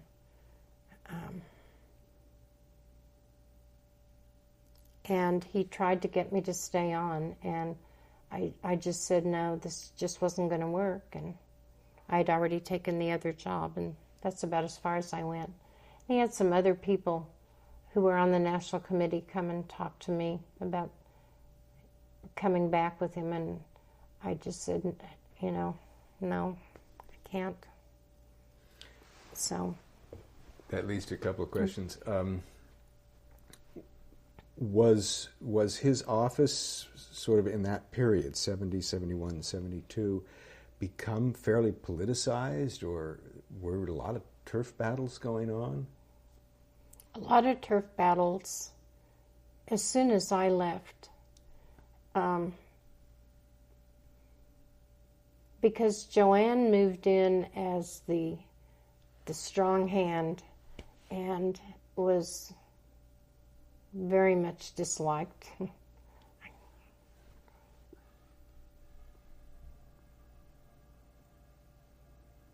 And there were just an awful lot of political haggling and bad feelings going on all the time in that office. And I wanted to be removed from that too, you know. I mean, seeing how I was being treated and knowing what was going on over there. And that was one of the big reasons I just decided I have a chance to get out of this. I'm going to take it. And I don't know what'll happen after the campaign, but we'll see. Did you and Joanne overlap much? Mm-hmm. So before you left... Joanne actually came to work for us on the House side. She had been working for Congressman Harold Cooley. I believe he was from South Carolina, and he was on the Ag Committee. And he had asked Mr. Dole, she needed a job, and so he asked Mr. Dole for a favor if Mr. Dole would hire her, and he did. So she was with us on the House side for a short time before he went to the Senate. Maybe about a year. And there she was just answering mail. She was a wonderful typist and could really put out the work. Really good secretary. And then when we got to the Senate, it just became a different story with her. Although he relied on her heavily, you know. But I didn't want to put up with that. So you and she crossed swords a bit while you were still in his personal office? No, she never tried anything with me while I was there. But I could see what she was doing with other people. And I didn't say anything, you know. I just didn't feel it was my place to. You didn't go to the senator and say, no, there's trouble brewing here? No. He already knew some of the stuff she was doing, and I figured that's up to him. You know, it's really not up to me. So. Talk a little bit about the White House's treatment of Senator Dole.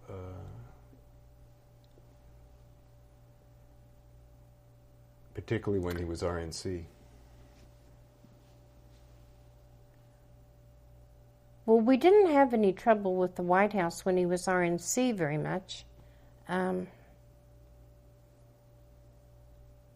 When was he being sent up these packages of speeches to deliver? That was before he went to the RNC. He was just when he was a new senator. Why did you think the White House picked him for that kind of duty?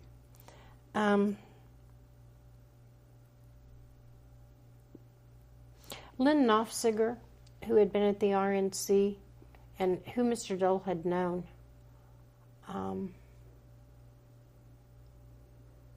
and there were others in the White House staff who, I'm trying to think.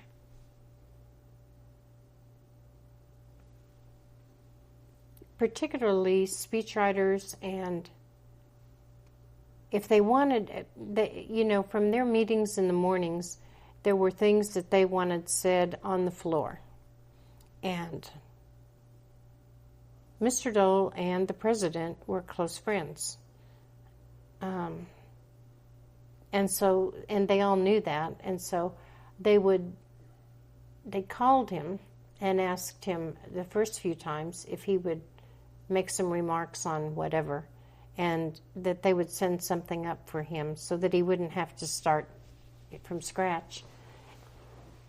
And then it just became abusive, where, a package would just arrive, a brown envelope with a little red tag on it, taped on it, meaning urgent, from the White House. And it would always be something for him to deliver on the floor on some bill that, and there were times when he just said, I refuse, I'm not going to do this. And it didn't work the other way around either. Like when he would try to get through to Haldeman, I'd say 95% of the time Haldeman wouldn't talk to him, and he'd put him on with his assistant, and they just didn't get along. And so when he'd go down to the White House for meetings that he was called down there for, if he had something to take up with the president, he would just ask if he could stay behind, and that's how he'd handle it. Do you think brown packages were arriving with the red seal on to other senators to do the same thing, or was? No, I think it was pretty much they were relying on Mr. Dole to do it, and I remember saying to him a few times, well, how do they look at you? I mean, are you just their gopher to do whatever they want? Why are they doing this to you all the time? It's like you're their runner and doing all their work for them. And he agreed. I mean, it finally came to a point where he just said, don't be sending me that stuff anymore. Well, it's odd to me as you tell it, because on the one hand, he's refusing to do some of this work, and on the other, they're relying on him to do this. So, well, it wasn't that often that he refused, but I mean, some of the remarks that they would write for him to give, you just couldn't give on the Senate floor. They weren't civil enough, And in those days, things were too civil. You just didn't say some of the stuff that they wanted him to do, and so he wouldn't do it. So even though he was refusing to do it, they continued to send it, and then he was selected as the RNC chairman to represent the party. Mm-hmm. It's interesting that it happened that way. Mm-hmm. Mm-hmm. But he was very good at going out and giving speeches and meeting with people, and, they knew he'd be good for the party as the chairman of the RNC. Right. So you went to work for the re-election campaign. Right. And then, as you told us last night, you went into the West Wing, right? Well, at first I went to the Commerce Department to work for my boss, who had been the co-chair at the Finance Committee. He was an assistant secretary for tourism there. And I was working for him, although not intending to stay very long, when I got a call from Ann Armstrong saying that she was going to the White House as counselor to President Nixon and asked me to come. And so I went in and told my boss about the offer and that I really would like to do it. And I hated to do that to him after only 2 months, but he was very good. He said, it may be the only chance you ever get to go to the White House and work, and I wouldn't want anybody to pass that up. And so I went. I actually started in February of '73. Yeah, at the White House. What was and that we like? were in the West Wing. It was just another one of those long hours. We were at the White House by 7 in the morning. And she had all kinds of various assignments that she handled. Like she had the first Office of Women's Programs. She did this Spanish speaking. She took care of that. She spoke fluent Spanish. She was given the bicentennial to run all of that.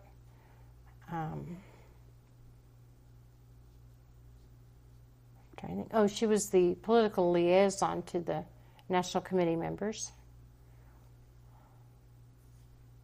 And you were her personal secretary. Mm-hmm. Right. So from that point on, your career path drifted away from Senator Dole until you got involved in the '88 presidential campaign. That's right. Mm-hmm. So pick up the story, how that happened.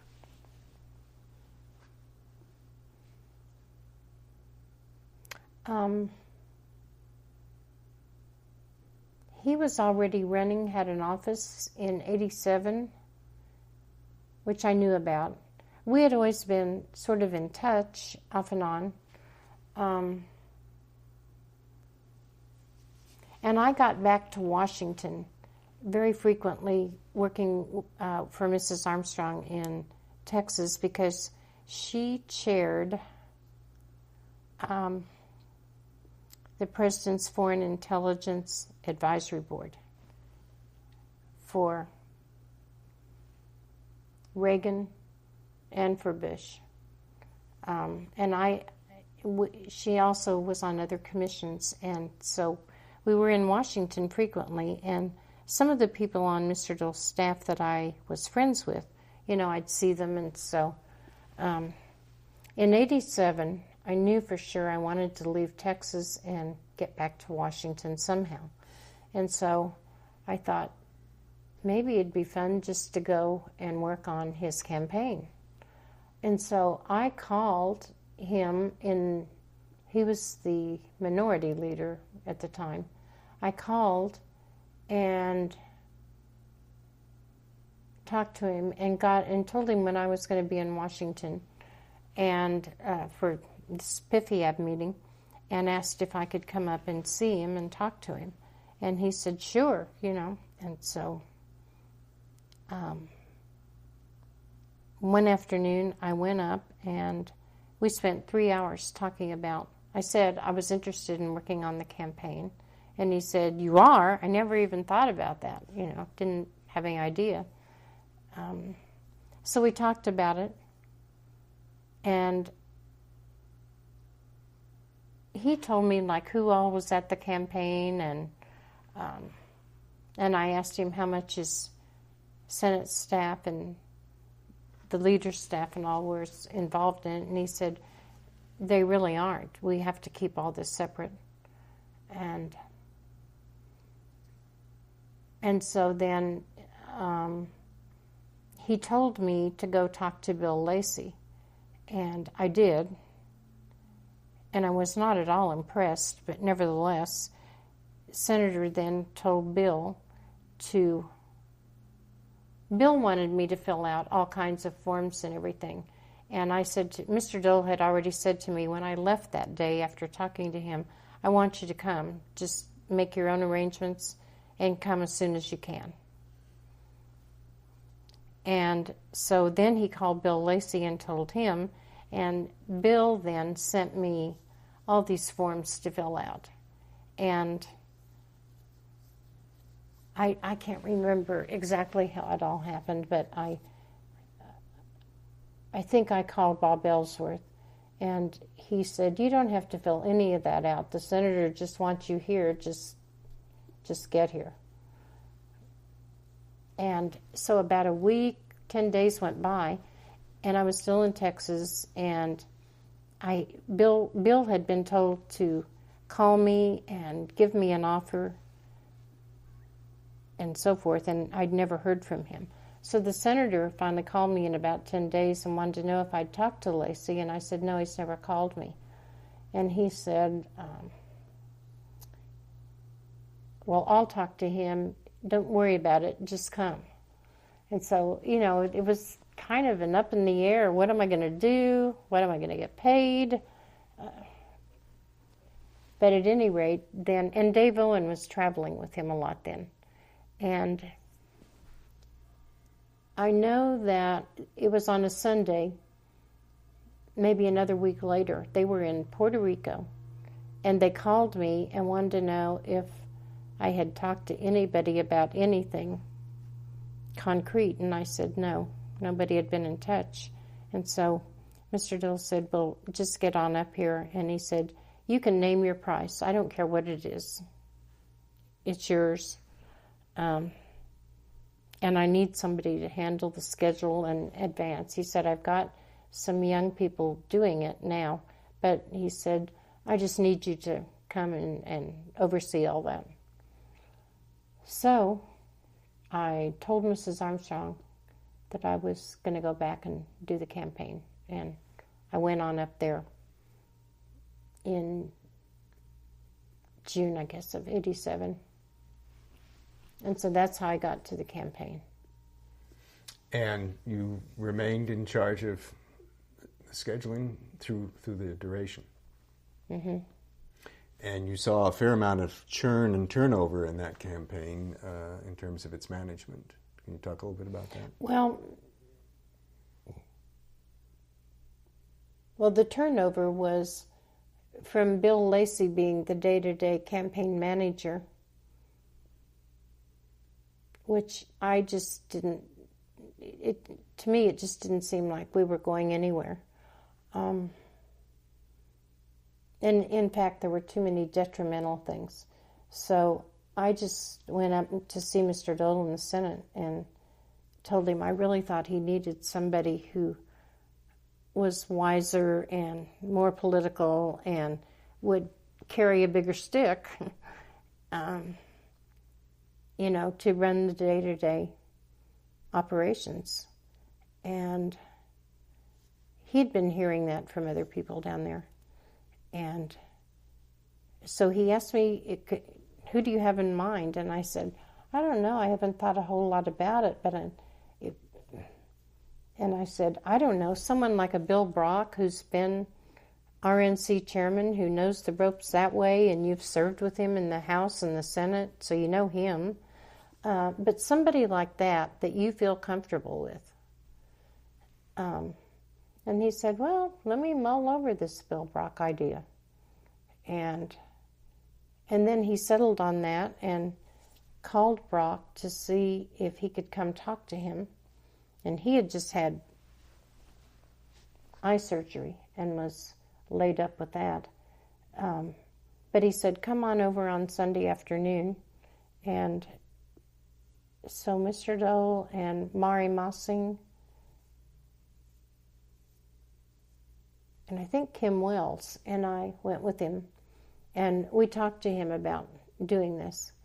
And he was interested because he loved politics, but he said he needed a little time to think it through and, make his own arrangements. But then he quickly said yes, he'd do it. And so. And as I recall, his tenure was a little bit controversial too, or am I wrong about that?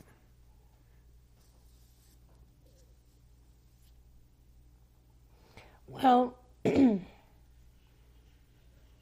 there were a number of people, not at a high level, but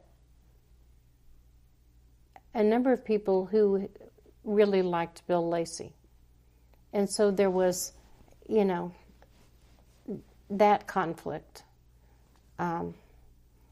Because Bill was given a totally different job he was just looking at demographics and working with the pollster and so forth after that. And Bill Brock brought in some of his own folks to work with him. And I guess it was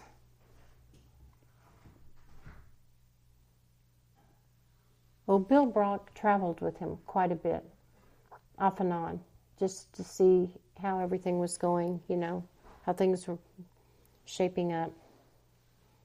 And he was there until the end. I mean, Mr. Dole sometimes would get off the range and he'd not want to go where we wanted him to go, and we were sending him places for reasons. And instead, like for instance, in South Carolina, he Strom Thurmond was backing him and helping him out. And he was like, he wanted to go back in there like 3 times in a week, which, you know, and I said to him, Mr. Dole, that doesn't make any sense. And he said, well, now, wait a minute, we've got something going here. And I said, I don't know what. You know, there are too many other places you need to be with all these primaries and all. And so there were problems with that. It was like he was deciding himself where he was going to go and where he wanted to go. And then he'd get stuck because he didn't know who to approach to put something on, an event or anything. He was just kind of flying around with an atlas. I don't know. Had you, did this surprise you? Well, yes and no. I mean, I really thought in a campaign situation that he would have listened more to people in the headquarters than he was. But I also knew him well enough to know that he himself was such a good politician that he always thought he knew best. And so I could see both sides there, you know, I knew it. But it really made the job very hard. And then he'd take some people on the plane with him who weren't even involved in the campaign at all. And they'd fly all over the place. And he'd call me on the phone and want me to do this or that. And I'd say, nope, you're not even supposed to be in the state of Texas. You know, he's running against Bush. You're not even supposed to be there. Well, call so-and-so. Well, then he got to the point where, since I would tell him no, he'd have Mike Glassner call me and ask me for names. And I'd say, Mike, you're not supposed to be down there. And he said, well, he wants you to call Jimmy Allison. And I said, Jimmy Allison died several years ago. Jimmy Allison had worked for George H.W. Bush on the Hill. And he said, and then I could hear him talking to Mr. Dole, and he said, well, call his wife then. And I said, Mike, his wife is remarried. I don't even know how to get a hold of her. She wouldn't know me from Adam like Jimmy would. And I said, just forget this. I am not going to do it. You know, you're not supposed to be in Texas. You went there on your own. Figure it out. And that was the end of the conversation. So either later that day or the next day, Mr. Dole called me and he said, now, Judy, listen. I don't want you and I getting crosswise with each other because we may be the only 2 left in this campaign in another day or so. And I said, oh, Mr. Dole, come on.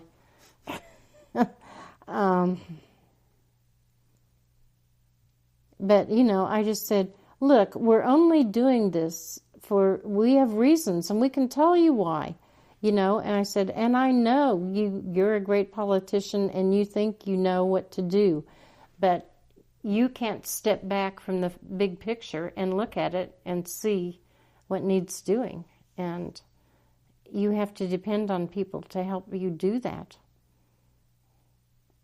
So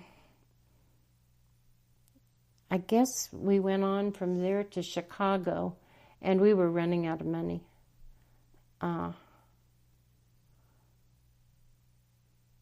And we did go to Chicago, and a lot of the staff went out there. And that was just about the last hurrah.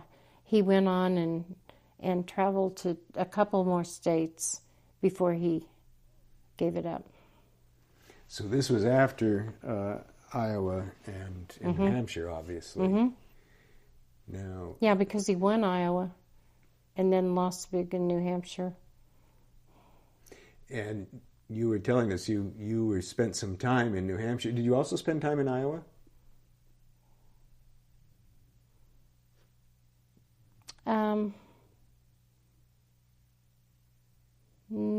I went out there one time only because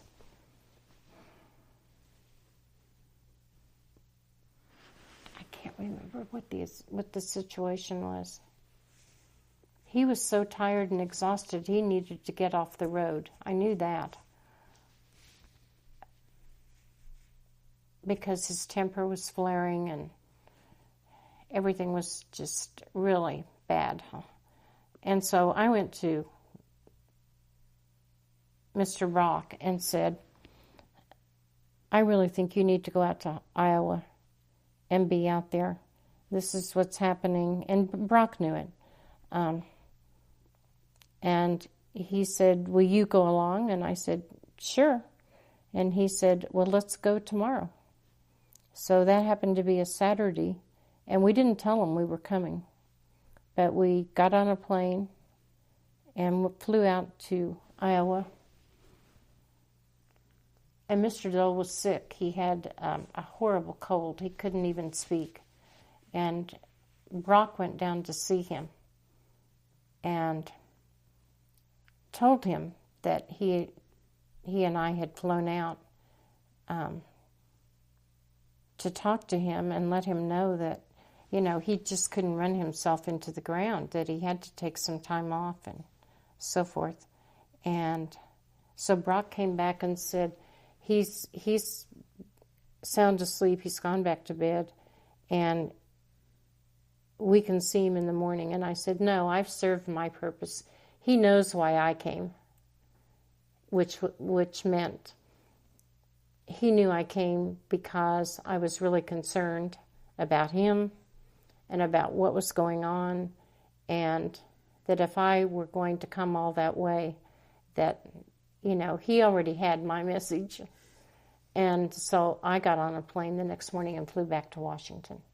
I didn't even see him. But my whole purpose was just to let him know that I really cared and that I was willing to go that far and face him if I need, you know, if he wanted to. So he goes ahead and wins in Iowa and then turned the focus back onto New Hampshire. Yeah. Well, you know, I don't know in the elections now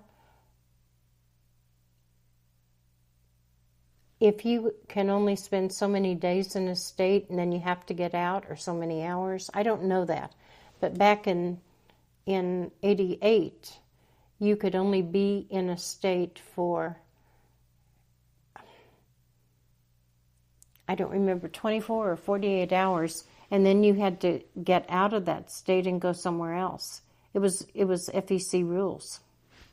And so that made it very difficult, you know, because Iowa, campaigning there means you've got to go to every single county, and that's the way we did it, and then come back around and do it again.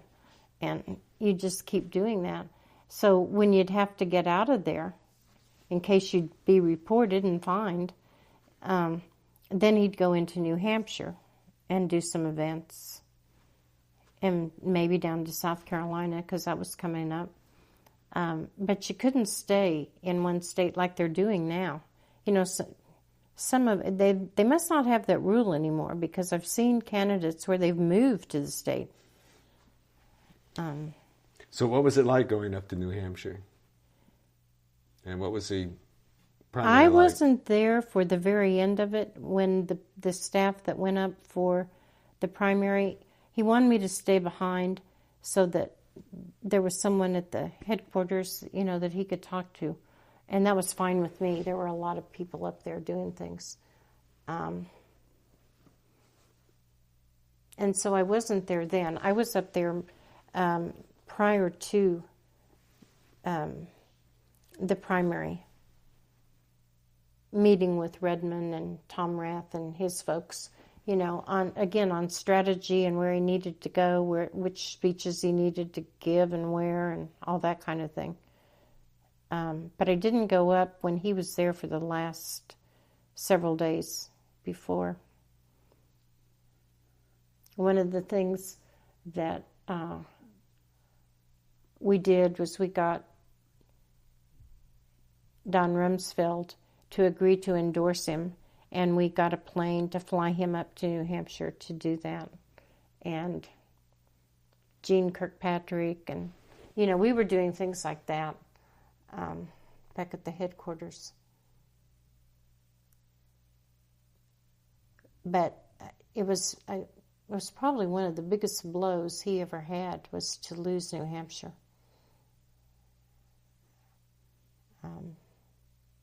Did he ever say that to you?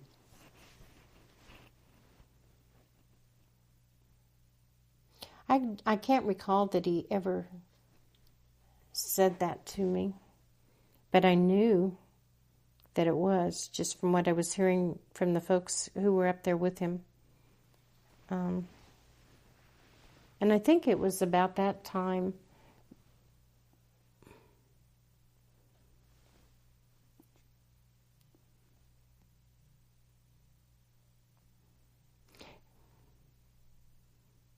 there was an interview with him, and the last question was, do you have anything else you want to say? And he said,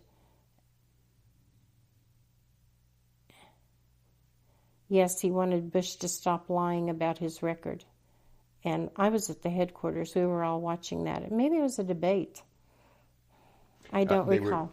The two of them were appearing, I think, on Nightline. On together. Nightline. And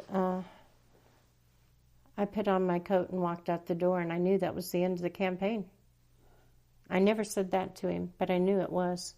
I mean, you can't afford to do that on national TV. Where did that, this will sound like a weird question, but where did that comment come from? I mean, what part of the Dole makeup was that coming out of? Anger.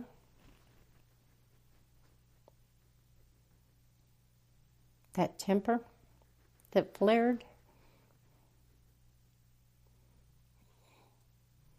I mean,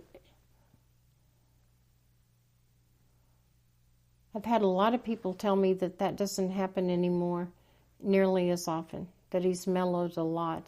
But he used to just go off like that, and you really had to know how to handle that, or you just didn't know what else to do, So did you have any other working relationship with Bob Dole since the '88 campaign? No, not working. I was invited to come up when he left the Senate, when he ran in '96, and hear his farewell speech. And I saw him that day and have a wonderful picture of when he and Elizabeth came down the Capitol steps, and there were a bunch of us there, and a lot of his Senate colleagues. And there's a wonderful picture I have of his, stopping and giving me a hug.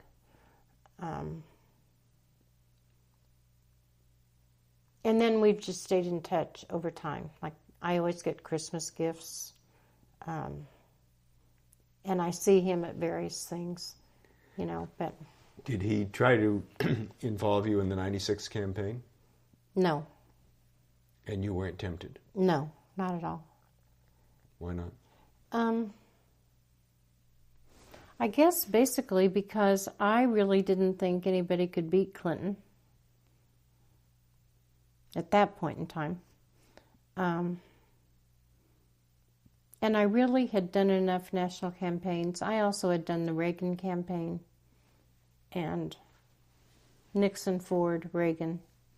And I just wasn't up for another one, and my job was solid, and I probably would have not been able to come back to it.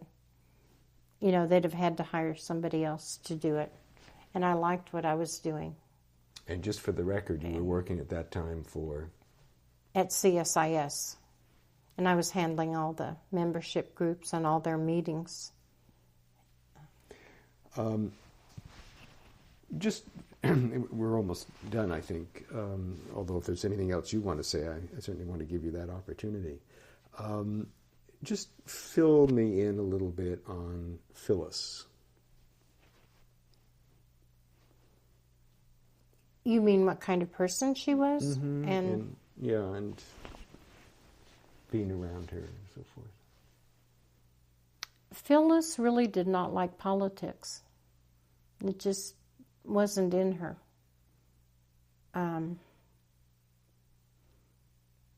She would go to things where it was really necessary for her to go, but she didn't like it. It just wasn't her bag. She loved art and antiquing and other things. I always liked her. She and I were friends. She was very good to me. And Robin, was young when I first met her, and Robin and I have become good friends.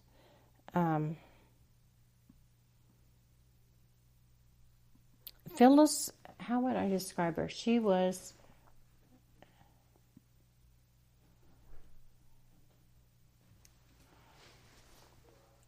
not vivacious, effervescent, and real outgoing like Elizabeth is. Kind of opposites.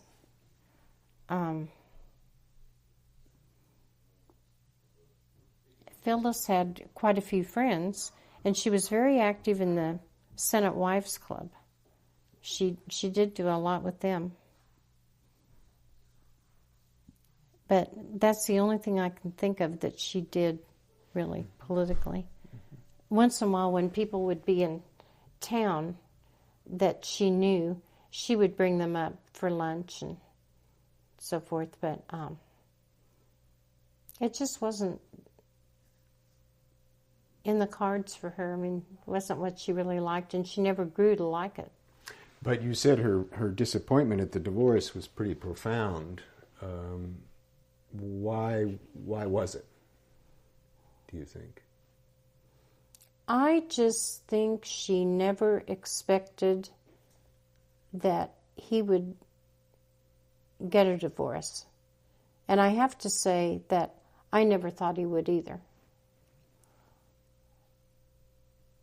I knew things weren't going well, but just knowing him, I just didn't think he would do that. The way he had been brought up and everything. But nevertheless, I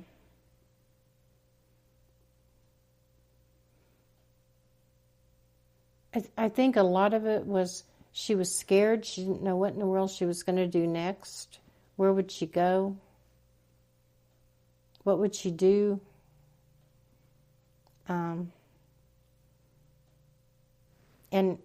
And what she did do, of course, was move out to Kansas, and she married a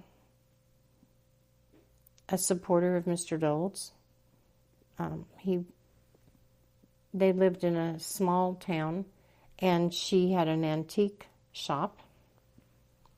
And then he died, and during the 88 campaign, she went back for her whatever class reunion, and the fellow that she had gone with in high school was there, and they started seeing each other, and they married, and they're still married. But she now has dementia, and Robin has told me that it's just a very sad thing. Right. And I haven't seen her in a long time. Do you think that Dole was more at ease interrelating with women? Do you think there were any gender differences there, or no? I think he had an easier time relating to women working with women. But then there were some men that he really relied on and worked very well with too. But I mean, those are select individuals, you know. I can almost name them. But it sounds like you had access to his ear in a kind of privileged way that not many other people did. Right. While I was there, that's true. Mm-hmm. Yeah, that's interesting. Looking back, sitting in your classroom in Kansas City, wondering whether you're going to get this letter or some kind of contact from Washington, would you say you'd do it all over again? Oh, yes, I would. I mean, I've had a great career professionally. The only thing I miss is that I don't have a family. You know, I would love to have been married and have children. And as I look back on it, you know, even though I dated people, I never could count on being able to carry through with plans, let's put it that way, because you never knew from one day to the next what your hours were going to be. So, in a way, politics, if you're at that level in politics, it sort of becomes your whole life. And as I look back on it, that's not a good thing. And yet, on the other hand, I really enjoyed all the things I did and the things I got to do because of it. I would imagine that, how can I put this, you would have been a very hot date. Oh, well, there were some fellows that came along that, you know, I really, really fell in love with.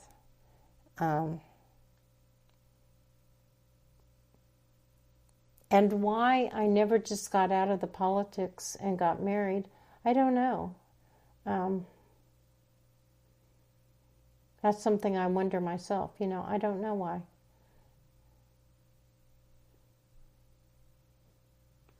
I can't answer that. Well, a lot of people say politics is pretty seductive. It is. It is. And as I say, I think it depends on the position you have, because a lot of people can leave a political office and it, you know, it's not hard for them at all. But I think it depends on what your job is. Right. And if you're at a high level, you're just on call all the time. So. You, of course, are not unique in that aspect. There were no. Right. Not at all. I wonder if it ever occurs to Bob Dole that with the hours he extracted from you and whatnot, that a lot of people made a lot of sacrifices for him. I don't know.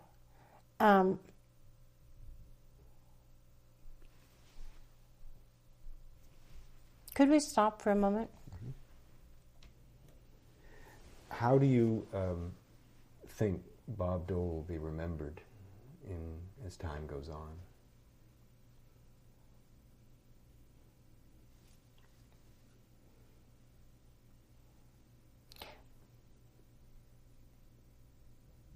I think he will be remembered as a great statesman.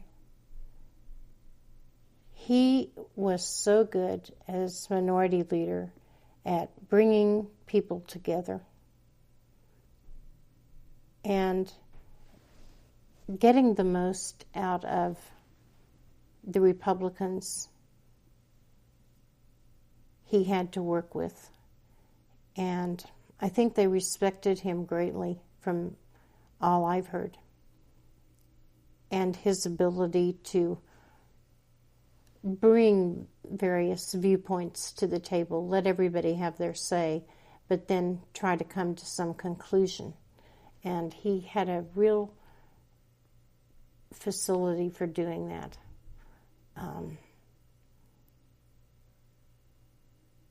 And I know he's been greatly missed in the Senate.